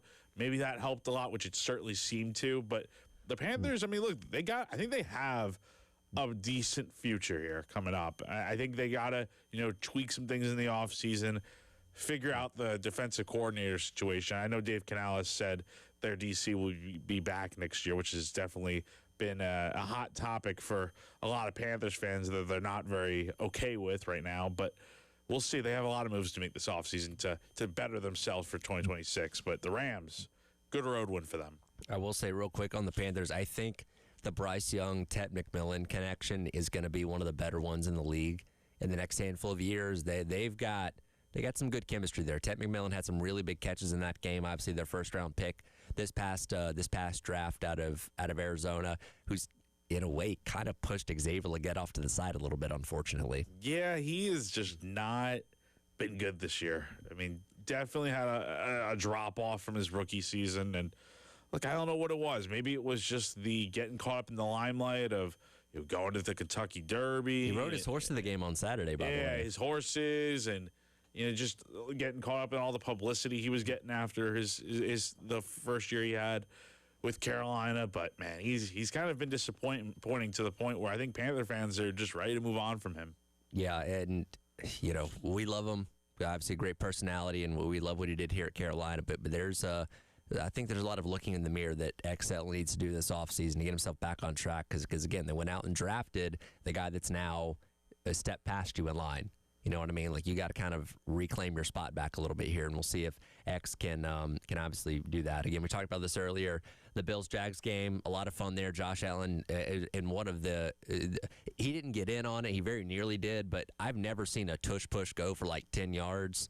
But they nearly went from like the 11-yard line all the way to the end zone, and then obviously were able to punch it in with a touchdown a couple minutes later there, and then sealed it with the interception. But another, kind of in a similar way to the Bears with Ben Johnson, what Liam Cohen has done in his first year in Jacksonville is nothing short of amazing, right? We all dogged him for the Duval thing at his introductory press conference, but like he's got that team playing good. He seems to really have tapped into what Trevor Lawrence is as a quarterback that we just haven't seen consistently enough in his NFL career. And I don't think this year's going to be a flash in the pan. I think that's going to be a team you're going to have to deal with in the AFC for a while. What'd you think of I'm sure you saw it, the clip that's gone viral right now.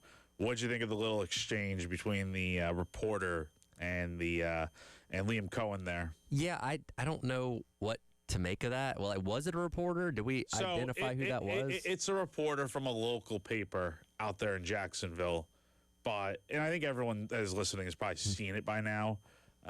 But just a very interesting situation that I think you got all journalists or reporters that are kind of like, hey, that's not what we're supposed to do. And then you got like, all the fans that are like, oh, well, we need some positivity and all this. So I think everyone's kind of split on it. Well, and because she didn't really ask a question. She more so just like she made a statement of like thanking him and telling him to keep his head up, which okay, that's not the problem necessarily. It's fine, but I think you do that. You don't do that in that setting. I think as a journalist, because you're trying to get stuff done. You got to ask questions. Sure, and everybody has their own reasons for asking questions about stories they're writing and all that kind of stuff. And I think you can. And again, you're in press conferences every single week. You can start off by saying, hey, coach, first of all, congratulations on a great season. I think you should be really proud of what you've done. And then ask your question where, again, you have your statement, but also have the purpose of what you're getting the microphone for. That to my knowledge, she didn't really ask a question. She just kind of gave the statement of congratulating him, which, again, is kind of odd. It was kind of perplexing. I don't know. I mean, that's something more of a fan. That's a fan type of move right there. I guarantee you, every sports journalism class today, though, is reviewing that as like a, hey, don't do this. Yeah, but then you got like Adam Schefter from ESPN kind of celebrating. I don't understand, and I understand why fans think that that's fine and stuff, but they're not they're not the ones in the room that kind of they don't understand necessarily the job, and we got questions to ask, and some papers have deadlines to meet. That's the thing about this, is that we can't be dilly-dallying and wasting time. So, and again, it's a 20-second clip. It's not that big of a deal, but it was just kind of it was weird. It was one of those things where your ears perk up a little bit and you're like, did I really just hear that? Yeah, because it's one of those, like, that's not what you typically hear in those kind of settings. I don't know. It was a good season for Liam Cohen and the Jags. Definitely. And yeah, they're gonna build off this, but fun first 5 games, the wild card, and hopefully we'll get treated to a fun game tonight. Yeah, we'll see. We'll talk about it tomorrow. Coming up next, Gamecock Central Takeover Hour presented by Firehouse Subs. Get back into the portal ads for South Carolina over the weekend here on The Game.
11 o'clock, Monday morning. Welcome back in. Gamecock Central Takeover Hour presented by Firehouse Subs. Just Tyler and Chris today.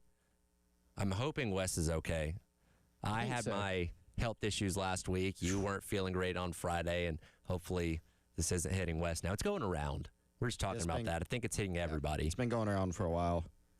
Wait, I mean, y'all at the station here. My God. I mean, at one point, Terry came in last week, and he was like talking to me and Wes, and he was like, we're the only three that are. And then very shortly after that, I was man down too. Yep. So he jinxed you. he did. It has been going around. I don't know what I've had. It's some kind of. I didn't like test for anything. It really didn't matter. It was, Okay. It felt like the plague. Yeah. So it doesn't even matter what it was. I just was trying to heavily medicate and sleep, and it was bad. Like it was hard to enjoy some football this weekend because I was like, I was able to like, all right, I resolved before the Indiana game. So Okay. I won't watch this game. Sure. You know, it was later. I was ready to go to bed already. Fortunately, I guess they went up. Yeah, they didn't give you What any were they, reason to stick around. 35-7 at halftime? Yes, it was. I was like, I'm good. Yeah. I can turn this off. Kind and of. I did. I don't see a massive comeback happening in the second half here, and it didn't. And thank you to you and Wes and everybody for holding down the fort last week when I physically was not able to speak.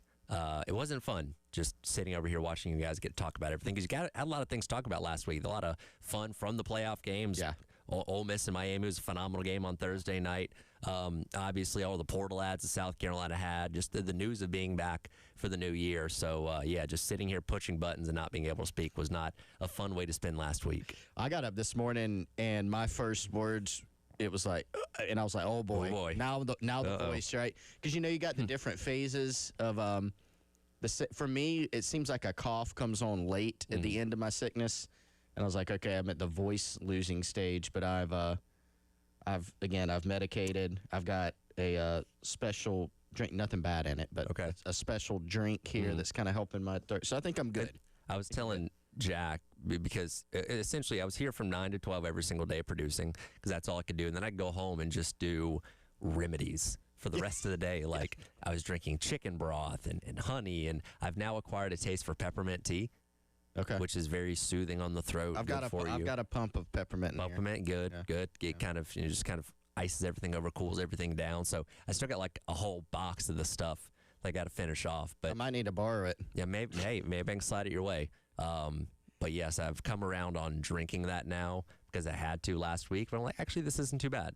Same thing with chicken broth. Like you wouldn't think just drinking straight chicken broth from a cup would be enjoyable, but I'm like, solid. Yeah. 7 out of 10. Not solid. If you can't get solids down. Yeah, if you can't get solids down, there you go. Yeah, but it's good. But, man, a lot of activity aside from the playoff, which was, extremely entertaining with one of the games. And then the other game, I think, was maybe not. Oregon tried to make a little run there against Indiana. It really reminds me of, like, in the 4-team playoff era, you get one semifinal game that was kind of good, Yeah. maybe goes down to the wire, then the other one will be a It blowout. was a stinker. It's kind of like we're going back to that again. Yeah. And as everyone predicted a few years ago, Indiana was the team blowing Of out course. somebody. Yes. It's crazy. And have you seen all the now there's allegations now because like you can't possibly be that good. No, of course You not. can't be that well coached. You have to be cheating. Sure. It's kind of funny. People are coming out with very specific things. This guy on Twitter's like they've hacked into I've heard of a lot of like the college football, softwares and systems they've used. I've never even heard of these two. I don't doubt they exist. Just coming out with these like very specific they've hacked into this and that. I'm like I don't know, guys, but certainly they look like they know what the other team's doing. Sure. Yeah, well, they knew that first play for They sure. knew that first play. Yeah. So very entertaining in those games for different reasons. One of them just a very close down to the wire game. Lost the buy or sell. You actually did good on buy or sell for Friday, though. We'll get to that later on in the hour. You had a pretty good day. I think there is something because, like, Ole Miss Miami was fun to watch because just a barn burner of a game that I think is one of the best playoff games we've ever gotten in the 10+ years that we've been doing this now. I appreciate dominance, though. Like, I've never been an Alabama fan, but I would always watch the Nick Saban Alabama teams because they were what the closest thing to perfection in football. And I kind of get the same vibe watching Indiana. Like, I want to see how many points they can put up. I want to see how bad they can beat good teams. And, you know, the combination of Ohio State, Alabama, and now Oregon, what they've outscored them like 110 to 20 or something like that, 25, something along those lines. Like, it's an insane run that they're going on. And if they beat Miami, they'll be a 16-0 national champion. Yeah. I mean, it's hard to fathom how they've, you know, in any team, if any team had done this, let's say it's one of those Nick Saban Alabama teams. Say he's still at Bama, and they do what this Indiana team has been doing. Bama's doing it with Nick Saban. You'd be talking about how amazing it is. It would be great even for Nick Saban and Bama, but Curt Cignetti has taken a team that was not close to that level. They were about as far away as you could get. Well, they're the losingest program in, Power losingest Four. program in history. Yeah. And somebody pointed out on social that Curt Cignetti could lose something like his next 26 games and still have a better record than Indiana, the few years before he got there. Yeah, like Tom Allen won 9 games or something like that in 3 years The or something funny along those thing was lines. that there was a point when Tom Allen was there where you're like, man, that dude's doing a pretty good job there. Sure. It's such a bad – it didn't end well. By their standards. By their standards, you're like, okay, he's recruiting some guys. Maybe he'll have a chance. And it didn't work out. But, that's how far they've come. They've come from, hey, that guy actually won a few games there, to now, I mean, how many points can they blow out a blue blood by? Well, and you're going back to your point there about, Alabama, let's say if Nick Saban was still there and they were, on the cusp of being a 16-0 undefeated national champion, we'd look at it and say, oh, that's Nick Saban just adapting to the changes of college football. And, with NIL and the portal, he figured out how to continue to be successful like he had done before in the previous era and all that kind of stuff. But for Indiana, it's like, okay, while everybody else is trying to figure this out, Indiana nailed it. Now, you had to get the head coach hire right. I get it. There's a lot of portal movement and money and all that kind of stuff, but you don't win 15 games in a row without the right head coach at the helm. You can have the greatest talent in the world. That doesn't guarantee you're going to have success without the right head coach. Cignetti's a winner. Google him, as he said, obviously. When you mix that in with the talent that they have, and again, half these guys were JMU 3 years ago. Yeah. That have transferred over, played a ton of college football. And again, we go back to the value of a 5-star coming out of high school compared to a former 3-star that's played 4 years of college football. You're going to go with that former 3-star because they have the experience at that level that guy coming out of high school is not going to have. And that's the way Indiana's built their team. And obviously have a quarterback that's going to go on to probably be the first quarterback taken off the board coming up here in a couple months in the NFL draft. It's a perfect storm. Now, I expect Indiana to continue to be really good. Are they going to go be undefeated next year and win the national championship? I don't know, because you are going to lose a lot of talent from this team, but they're here to stay as long as Cignetti's there. What they've done is truly remarkable, and again, I don't have a rooting interest either way, but I do want to see them cap this thing off. Heck yeah, go out there, finish it off, beat Miami by 30 points, and go down as one of the best teams we've ever seen. Yeah, I mean, it's very interesting looking at this team because I think we found out, it's not, they do have money, right? We found out the Mark Cuban thing, et cetera. You probably don't land Fernando Mendoza out of the portal. Now, I don't think we all expected this, right? No. But he was a hot name in the portal. He was a hot name in the portal. Didn't get talked about as much, but there was a lot of buzz around Tim coming out of Cal. Yes, had a really good year there. I mean, I think considered Miami out of the portal, right? So there were, he was a wanted man out of the portal. And you look at a lot of their other guys, it's kind of this hodgepodge. They've got, Charlie Becker, who's been a revelation, is a homegrown guy. He started his career at Indiana. But then you've got, Roman Hemby, who came over from Maryland. You've got Pat Coogan, who played in a national title game last year with Notre Dame and now is the leader there. You've got Mendoza as a transfer. Yes, you've got a bunch of JMU guys like Elijah Surratt, who I've thought for years was nothing against JMU. They've been a great program, but you look at that guy at JMU and you're like, he's too good for that program. Yeah, he's a 1,000-yard receiver. He needs to be somewhere else, and he is now. Stephen Daly, who unfortunately hasn't been able to play because he got hurt celebrating, unfortunately. He came from Kent State. You know, so it's this mix of guys that, as been documented, they're super old, they're veteran, they have talent, they've mixed money with money ball, you know, kind of approach in the portal era, and they're obviously extremely, extremely well coached. And you kind of add all that together, and you get this team which has been, I mean, you can try to reverse engineer how they put it together, but it's hard to do, you know, what they've done. There's probably nothing more fulfilling in sports right now than being an Indiana football fan. If you saw the videos, they took over Atlanta. The entire state of Indiana was in Atlanta on Friday night. And look, I was telling Terry this earlier. I've been in Atlanta for the SEC basketball tournament when it turns into Catlanta, when every person from Lexington, Kentucky's there. That, like, trump that. Like, you know what I mean? Like, there were more Indiana fans than I've ever seen of a fan base in downtown Atlanta because, and again, I think Cignetti is going to keep this team continue to be at the high level of college football. But I think for a lot of them, they're like, hey, this may never happen again. This may be the one year where all the stars align, we're a legitimate national championship contender. They are enjoying they are living fandom to the fullest right now. And they may all come crashing down after the national championship, but they're going to enjoy every single second of it. And you got to kind of tip your hat to them, right? Like, Indiana's never been a football program that I think anybody outside of, like, Purdue's really hated. But you almost kind of are jealous of the fan base. Like, man, how cool would it be to be in their shoes right now, experiencing what they're experiencing out of nowhere? You've seen the pictures of the first game that Scanetti coached in a quarter-full stadium a couple years ago. Just the beginning of last year, excuse me. And now here they are, going down to Miami to potentially win the national championship. Insane story. Insane story. I think, didn't they drink all the beer by halftime? Yes, they did, apparently, Yes. in Mercedes-Benz Stadium. That's hard to do. There's a lot of alcohol in that stadium, I think. It's very cheaply priced, too. Yes. So, they took, I mean, it looked like it was, they were talking about on the broadcast, like it was like 80-20, you know, maybe worse in terms of Indiana fans. So they're living it up for sure. And I think, look, you've seen on the recruiting trail, like, Indiana started to get traction for big time prospects too. They're just not going through saying, all right, let's just go get more, you know, FCF cast-offs. You know, they're going to do some of that, right? Cignetti does all their evaluations. He's extremely involved. He's done a great job with that. But they're trying to parlay this into getting more built to last. Mm-hmm. And a lot of people thought last year, that was a nice story, Indiana.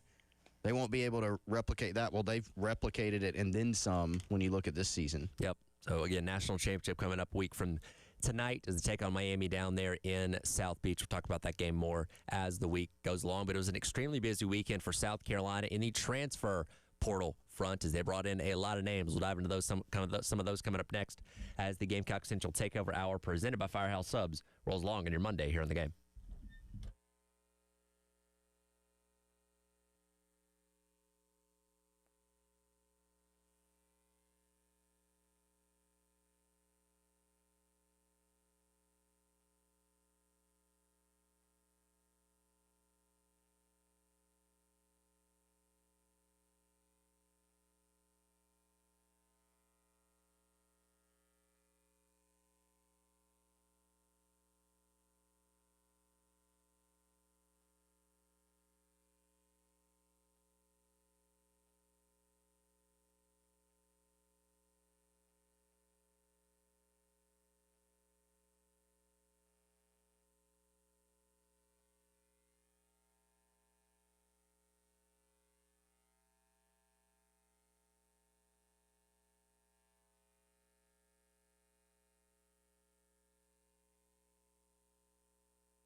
Welcome back in. Gamecock Central Takeover Hour presented by Firehouse Subs. Tyler and Chris along with you here on your Monday on the game. I know we're still relatively early. We're approaching a decade of the transfer portal being a thing. I think 2018 was the first year that it started, if I remember correctly. And obviously we have the one portal cycle now instead of having two that we've had in years past. But if there was ever a record for most portal ads in one weekend, South Carolina may have set it, because from the time that we left on Friday to come in here this morning, 10 more names have been added to South Carolina's roster for 2026 out of the transfer portal. Yeah, if you're like, who committed recently? I don't know. How much time you got? All of them, yeah. All of them did. Yeah, it's funny, man, to think about. And this isn't like a I told you so, type of thing. But what we said was, you remember, first few days of this. People were worried. They were panicking. People were worried. We only got one guy. What's going on? At one point, you got no guys. There's not a ton of visit info coming out at that point yet. Then you get one guy. Then there's a little lull. Oh, other schools have got 3 or, a few more. Like, are we going to – and we had to say, guys, I promise they're not going to sign one player in the portal. It's all about – it's 2 weeks. Yes, it moves very fast, but there's literally thousands of guys in the portal. South Carolina's going to need to sign a class of 15, 20, maybe more guys at the end of the day. There's a long way to go. And, fast forward now we're a little bit more than halfway through the portal cycle. I think we're on day 11 technically. Yes. We've got a dead period right now from Monday through Wednesday, so no more visits, no more coaches visiting prospects, no more prospects visiting from now until Thursday. So Thursday, Friday, there'll be 2 more days where all that can happen, and then the portal closes on the 16th. There's 17 guys in this class. So you look up, went from, are they going to, some people, are they going to sign anybody to, oh my gosh, who are all these people, right? So you got to give it, even with something that moves as fast and furious as the portal, you got to kind of wait. You got to see how it plays out. We're still going to have to wait and see how it plays out, because we're going to have to see how the guys that are in this class fit in. And there's some other names that are still out there. There's still, frankly, some positional needs out there. So, man, I don't even know where you start, Tyler. I think you've probably got a better handle than I do right now on kind of the last guys that y'all talked about on Friday. Because you said they've added 10 during the They've weekend. added 10. So on Friday, and you can add some thoughts on these guys. They talked about Jacarius Peak, the number 1 offensive tackle in the portal coming out of NC State. Quaysheed Scott, the defensive back coming over from Kentucky. Those were the kind of guys that I think popped late on Friday or on Thursday that we talked about on Friday. And obviously 2 areas of need. We talked about defensive back, adding some depth there, and obviously you had the mass exodus of offensive linemen, added another one going out with Jatavius Shivers over the weekend, so another spot opening up there. So getting as much talent as you can. And going back to last week, and you guys obviously talked about Carter Miller, Hank Purvis, and then Jacarius Peak on Friday as well. 3 very solid gets from the offensive line standpoint. Just in those 3 guys alone, we look at the production of what they've done, the experience they have in college, and now you add in all these other guys that you got over the weekend just to, if nothing else, add depth. Because here's the thing, there's only 5 spots in the offensive line. Not all these guys can play, right? Do the numbers tell you that's not going to be possible? You hope, knock on wood, injuries don't come to a factor where you have to get deep into the depth of your offensive line like you've had in years past. But bring in the guys they have with the experience to add depth, if nothing else. When you talk about Emmanuel Poku from East Carolina, Dane Arnett, who played at Ferris State, Seth Smith from Northern Arizona, the list goes on and on. They have done a really good job addressing what became the most glaring area of need when you had some of the guys into the portal with the offensive linemen they've signed so far. And I figure not done there, right? Even though you've brought in some numbers, you probably need more even than what you've brought in, just from a sheer numbers standpoint. And then you had another happening yesterday, Tyler, when Jatavius Shivers, as we call him, Jatavius Shivers, when he hit the portal, right? So that's another guy that, not a full-time starter from you, but has been in the program a while, and at the minimum, I think, was going to provide some depth and has some talent. A guy that a lot of people have kind of looked at Jatavius and thought, if he puts it together, he could be a guy to watch in the future. That hasn't happened yet. But now that's another piece that, is familiar with your program, that's been in it, that's played for you, who's no longer on the roster. So, you look at the number of guys they brought in, It's, 6 now. Mm-hmm. They need more, and you always figure it's going to fall in the middle with some of these guys. You're going to bring in some guys that are, okay, here's a big name, coveted starter type. That's what Jacarius Peak is, right? Mm-hmm. He's, guy that played right tackle at NC State. South Carolina thinks he's probably going to be a left tackle. Bama wanted him. A&M was involved at one point. He had a bunch of schools after him, in the Southeast and beyond. Then you're going to have guys like, Seth Smith, who started 26 games in a row and was a team captain for an FCS team. You're going to get a Dane Arnett, who's kind of similar, right, to that. Played on the same team that produced Trinidad Chambliss, and was a starter at left tackle for them, but could potentially play inside for South Carolina.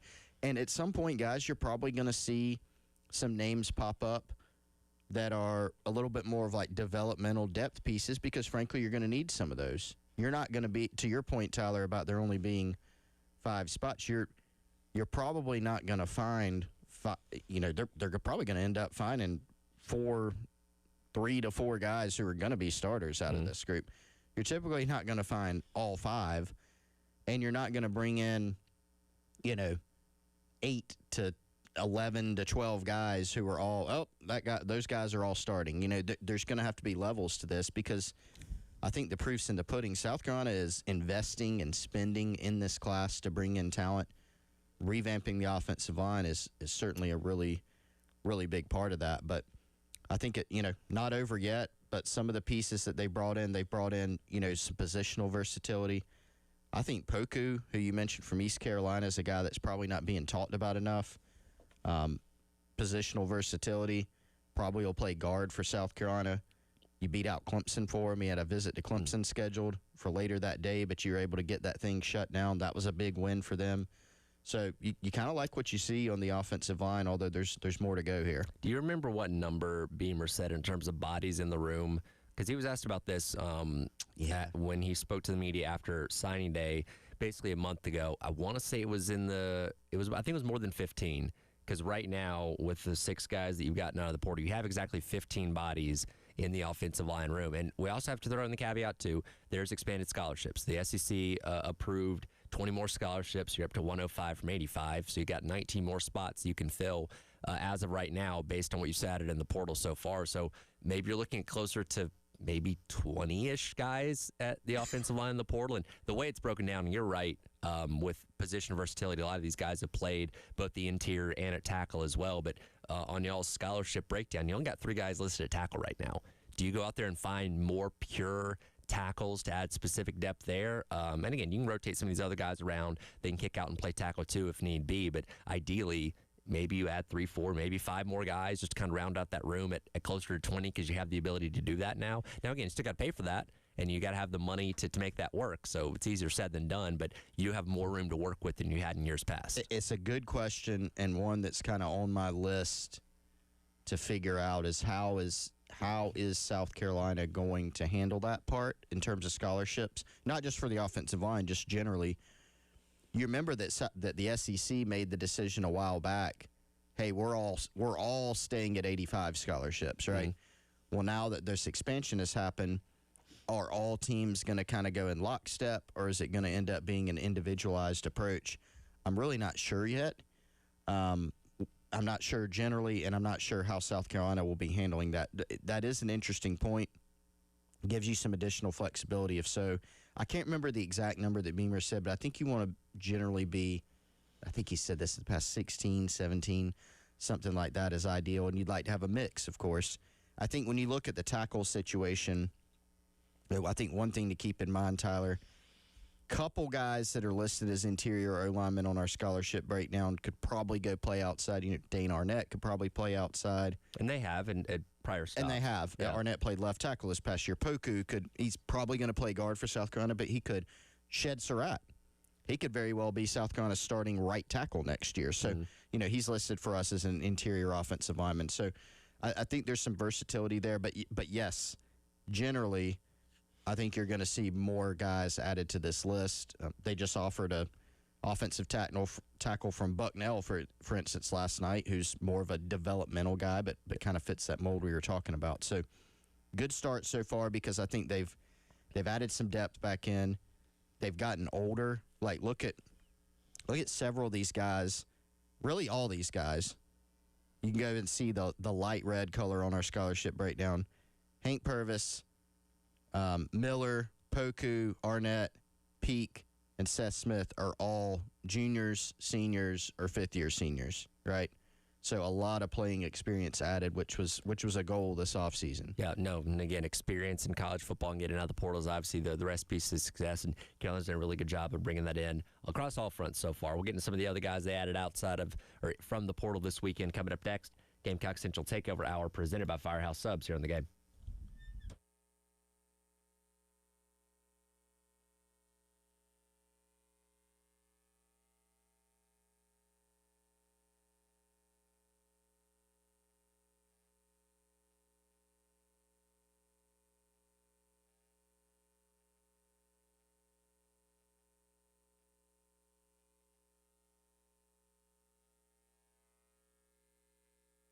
All right, everyone, let's tell you about our friends over at Integrated Media. Michael, Nathan, their team do amazing work. Anything that you may need at your home or your business even, from an audiovisual or a tech standpoint. They've been to my home. They've been to Wes Mitchell's home.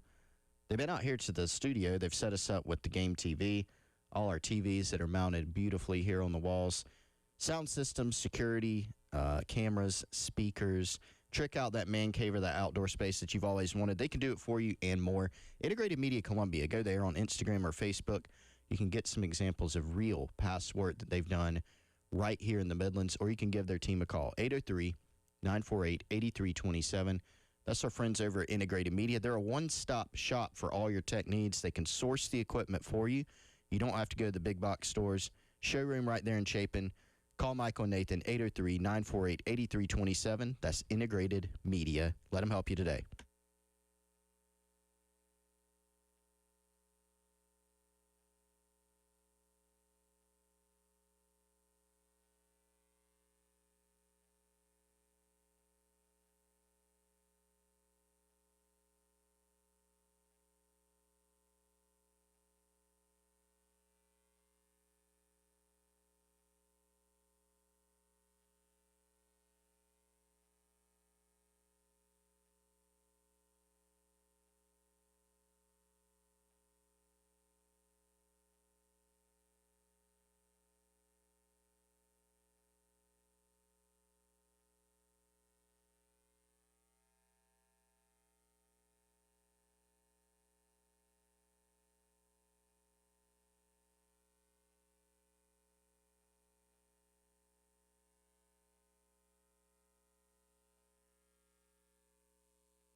Welcome back in. Gamecock Central Takeover Hour presented by Firehouse Subs. Tyler and Chris along with you here on your Monday on the game. Chris, you ever realized you have 2 tabs, the exact same thing open on your laptop? Do it all the time. Yeah. By the way, I'm the most frequent visitor to y'all's scholarship scholarship breakdown page. This. I use it like every single day, and of course I was using it earlier when Jack and I were talking about the roster and guys coming out of the portal, and then I opened up a new one when you and I were just talking about it, only to find out in the break that I already had that same tab open from earlier. So I've given you guys double clicks on that. Thank you. I don't know if that's like 5 cents or what. I was going to say we made 12 cents. Made 12 cents off of that, off me alone. I'm payrolling that thing for y'all. Thank you. So it's a very useful tool. Go over to GamecockCentral.com and check it out if you haven't already, as it's going to be very useful as South Carolina continues to add names out of the portal and figuring out where each of these rooms are at. We talked about the offensive line there in the last segment. One area that we knew that they were definitely going to need to add some depth in, if nothing else, was running back. Of course, ended at the end of this past year. Only 3 scholarship running backs set to return for next year. You can't have that few of a number in a room like that. And they went out this weekend and got Sam Williams-Dixon from Ohio State, a former 3-star that saw limited action. Then Jabri Coleman from Penn State, of course, recruited by Stan Drayton, who did not play this past year, a former 4-star there for the Nittany Lions. So we don't know enough about these guys. Say, yeah, this is definitely what this guy can or can't do at the college level, but that brings you up to 5 scholarship backs, and if nothing else, gives you more to rotate through. Now, I don't know if South Carolina looks at Matthew Fuller or, Jack brought up Jordan Howell as, hey, this could be kind of the guy, and then everybody else falls in line behind them, but you're at least getting the numbers in that room more in line of where you need them to be, with an opportunity to add more, obviously, with more days of the portal left to be open. Yeah, you're now at a more comfortable spot from a depth standpoint. What you still don't have is an obvious number one. And when I say that, think back to, I know I use this example all the time, but it's the best example we have. Offseason heading into 2024, Carolina needs a back. Run game struggled the year prior. You get Rocket Sanders in. 2 years prior, the season before 2023, he had rushed for 1,400 yards at an SEC school. And you're going, okay, this is our guy. This is going to be the number one guy. You've got some options that could be that at South Carolina. Don't know who it is yet. Now, I will say this. I have learned recently, Tyler, that South Carolina they like the room that they're putting together. Matt Fuller, I think, is a guy that, he's going to have a new running backs coach in Stan Drayton. I've heard some feedback there that they feel like he's got a chance to take another step. We saw some flashes from Matt Fuller. Could he be the guy? He could. Or it could be somebody else. Look at Williams-Dixon. Again, not a guy who's done a lot yet. Jabri Coleman didn't see a single carry. But keep in mind, Carolina for 2 cycles has not signed a high school back. Yep. So in Jabri Coleman, you're getting a guy who redshirted last year, basically coming to you with a full slate of eligibility. He's going to have 4 years. Guy that was formerly committed to Georgia at one point. Goes to Penn State. Stan Drayton recruited him. Stan Drayton has spoken very highly of him. We'll try to pull up the quote that Drayton have. We don't have the audio for it, but Drayton really likes Jabri Coleman. Here's what he said: he's a special back. He really is. He's green, and this is before last season. He's 213 pounds. Doesn't quite have the functional strength to play at the level we need him to right now, but he's a very natural runner. Unbelievable vision. Really loose in his hips. I'm excited about Jabri Coleman. So, now you're thinking about getting – you needed to bring some guys back. You needed some experience from the portal. You don't really have that right now, but you have some experience in that room between the 3 guys that you actually brought back. You didn't have 3 freshmen in that room, right? You've got all 3 of the guys that you're getting back as of now all have playing experience, whether it's here or somewhere else or both. And now you brought in a guy who's kind of a de facto freshman in Jabri Coleman. And Tyler, I'm not ruling out South Carolina being done there either. Right. At one point it kind of looked like maybe they just add a guy and stand pat. But as they've continued going throughout the cycle, the board always evolves. The finances can be moved around based on your priorities. I could see South Carolina maybe going after another one if the right one pops up. And the Jabri Coleman thing is interesting because, of course, he was with Stan Drayton this past year. Penn State didn't play, but development is happening, right? As a redshirt, when you're not playing on the field, you're being developed and trying to be molded into what they think you can be as a running back. So he's already a full season in that with Stan Drayton. So it's not a situation where like a Williams Dixon, who was at Ohio State, coming in here and having to learn a new coach, what he expects out of him, figuring him out and all those kind of things. They're already a couple steps ahead. Now, that doesn't mean that, Jabari Coleman's going to go out there and suddenly become the dominant back, but I do think the relationship and the prior development he's already gotten from Stan Drayton can potentially put him a few steps ahead, as opposed to a guy that comes in not knowing the coach, like these other guys. Yes. Yeah, I certainly think that helps. It's going to be a new offense. It's going to be a new strength and conditioning program. There's going to be a lot of newness, but Stan Drayton, in terms of the way he's going to be teaching some of the techniques and that voice and being used to each other, you'll have less of a learning curve there. And this is a guy that has, a lot of talent. If you're looking at it going, hey, they needed a more ready-made guy from the portal. Okay, and again, let's see if they're done yet or not. To me, I really, really put this on the level of just signing a really talented freshman.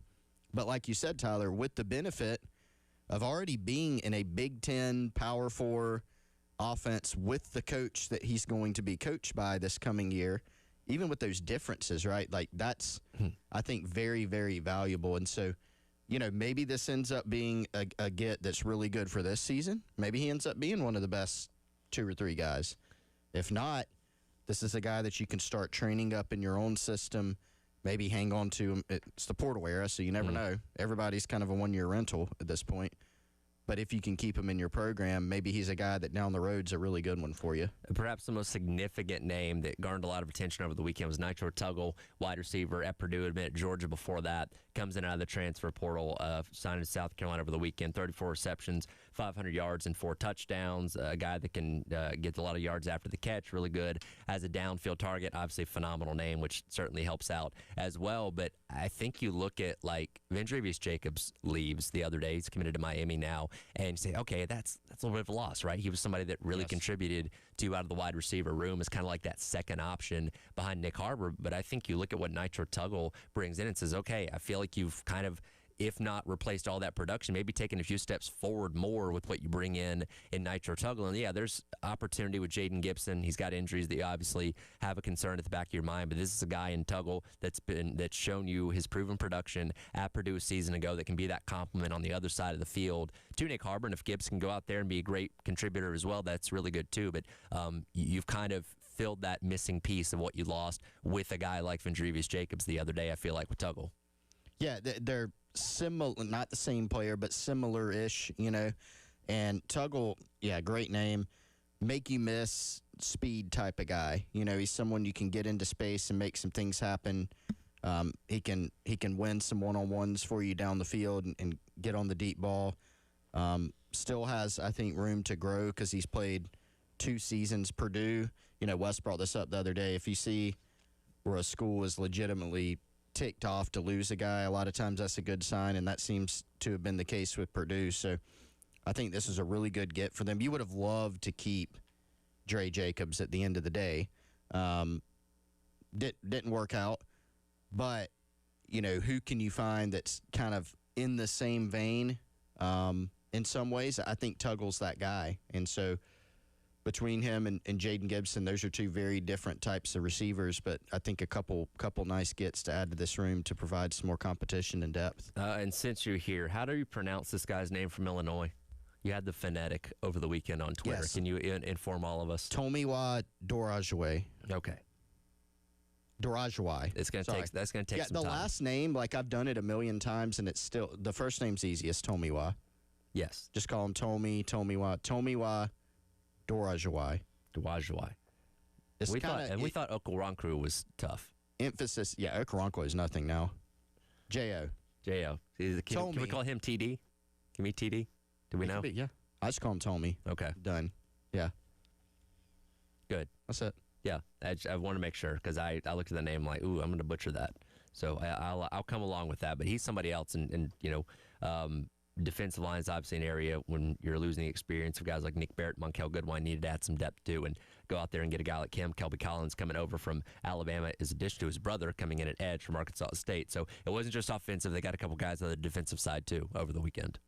Yeah, they did. And we'll need to probably reserve some of that talk for the other side. But, guys that have talent, guys that have experience, you're getting older, with some of your additions on the defensive line. Jordan Thomas, not an old player, but a guy I think can factor in. But Kelby Collins, going into his 4th year of ball, I think it is. Tomey going into year 5 of college football last year. A lot of experience, some proven production. Like, you're getting, I think, a nice mix up front. And South Carolina's done a good job of getting some guys like this and being able to help them take the last step in their development. Talk more about it on the other side. Wrap up the hour. Gamecock Central Takeover Hour here on the game.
Welcome back in. Gamecock Central Takeover Hour presented by Firehouse Subs. Tyler and Chris wrapping up the hour here on your Monday. Speaking of Firehouse Subs, I got my wife to try the fries for the first time on Saturday. I didn't know she hadn't had them before because, of course, we get Firehouse Subs pretty frequently. But I mentioned, hey, we should get some fries because the location in Lexington has them. She's like, I haven't tried them yet. You have not. Okay, we definitely need to get some. Wife approved. Yep. Enjoyed them Strong very review. much. Yeah. We grabbed those and came home and watched, unfortunately, South Carolina men lose on Saturday. But the sandwiches made it a lot better. Went back to the classic TBR. I haven't gotten that in a while. I've been on the brisket add bacon kick. Wes's favorite, but went back to the classic TBR. Phenomenal as always. Okay. And the wifey got. She goes with she went with the Captain's Club this time, Okay. All right. Last time I got the Cajun chicken.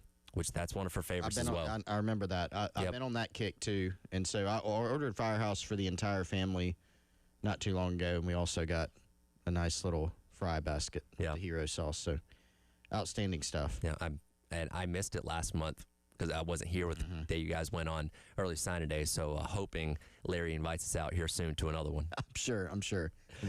As a wrap up the hour, I've been talking about South Carolina and the transfer portal and mentioned it there right there at the very end. A couple of defensive ads over the weekend with our guy TD from Illinois. I got to get used to saying the name. And then the Collins brothers, Kelby Collins from Alabama, had prior been at Florida as well on the defensive line. Then Drew Collins adding some more names to the edge room there from Arkansas State. 3 sacks, 4.5 tackles for loss on the season. As again, this is kind of the year from that edge spot because Brian Thomas Jr. did a really good job this past year of kind of occupying that Kennard role. Now, he didn't win any awards or anything like that. We'll see what happens as far as his pro career goes, but there was no doubt he was the second edge guy behind Dylan Stewart. Now that spot wide open. Obviously, Desu has the opportunity to grab that. One of these guys out of the portal can certainly do that as well, but we got a room that I think is up to about 8 or 9 bodies as of right now with potential to add more, but a guy with some proven production, Drew Collins, coming in out of Arkansas State.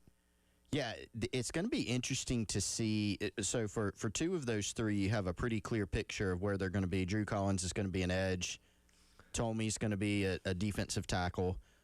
For Kelby Collins, I'm fascinated to see exactly what South Carolina plans for him because he was ranked out of high school, very highly ranked, was an All-American type guy as an edge.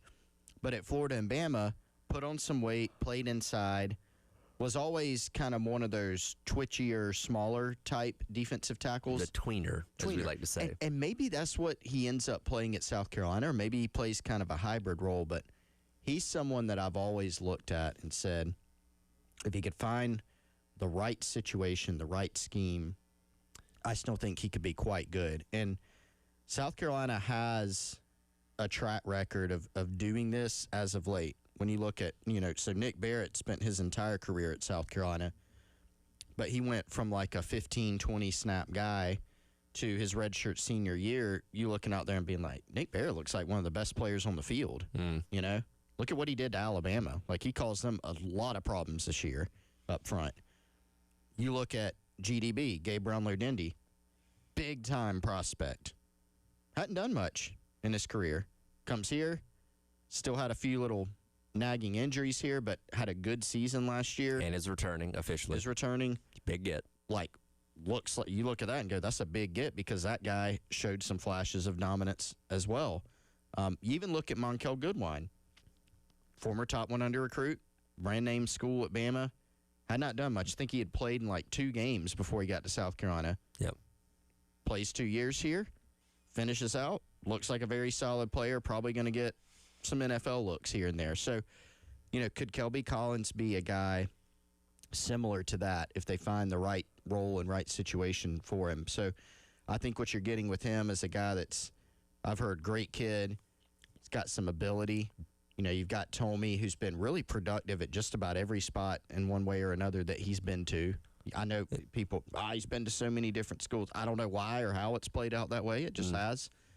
But someone that they're really high on. And then Drew Collins as a young edge, Kelby's brother, who I think has some pretty substantial upside too and has multiple years of eligibility left. The way you talk about Kelby Collins reminds me a lot of like Tonka Hemingway, who was kind of that tweener that could do athletic enough to play on the outside, but played a lot on the interior of the defensive line. I'm not saying that Kelby Collins can be that exact same guy, but kind of seems to be in that same kind of mold of athlete where you can kind of maybe do a couple different things with him. Yeah, I think, maybe he plays inside on passing downs for you. Maybe he can play outside some as an edge. But I think you look back at some of his tape from Florida and Bama, he can get into the backfield. He can move. He's got size. I think he's one of those guys that you could look at it one of two ways. You could say, well, he hasn't done maybe as much as he should have based on his billing at different schools. Or you could look at it how we just laid it out and say it just hasn't come together from whatever reason. Yeah. There's probably multiple reasons, but he's a guy that still definitely has ability. Can you squeeze it out of him? And I think that's very possible. Obviously, a big weekend for South Carolina in terms of portal gets. We'll see what they add in the next 21 hours, and we'll get to talk about coming up tomorrow as the transfer portal cycle continues to roll on. That'll do it for the Gamecock Central Takeover Hour presented by Firehouse Subs. Halftime show with myself and Bill Gunner coming up next on your Monday here on The Game. Let me see.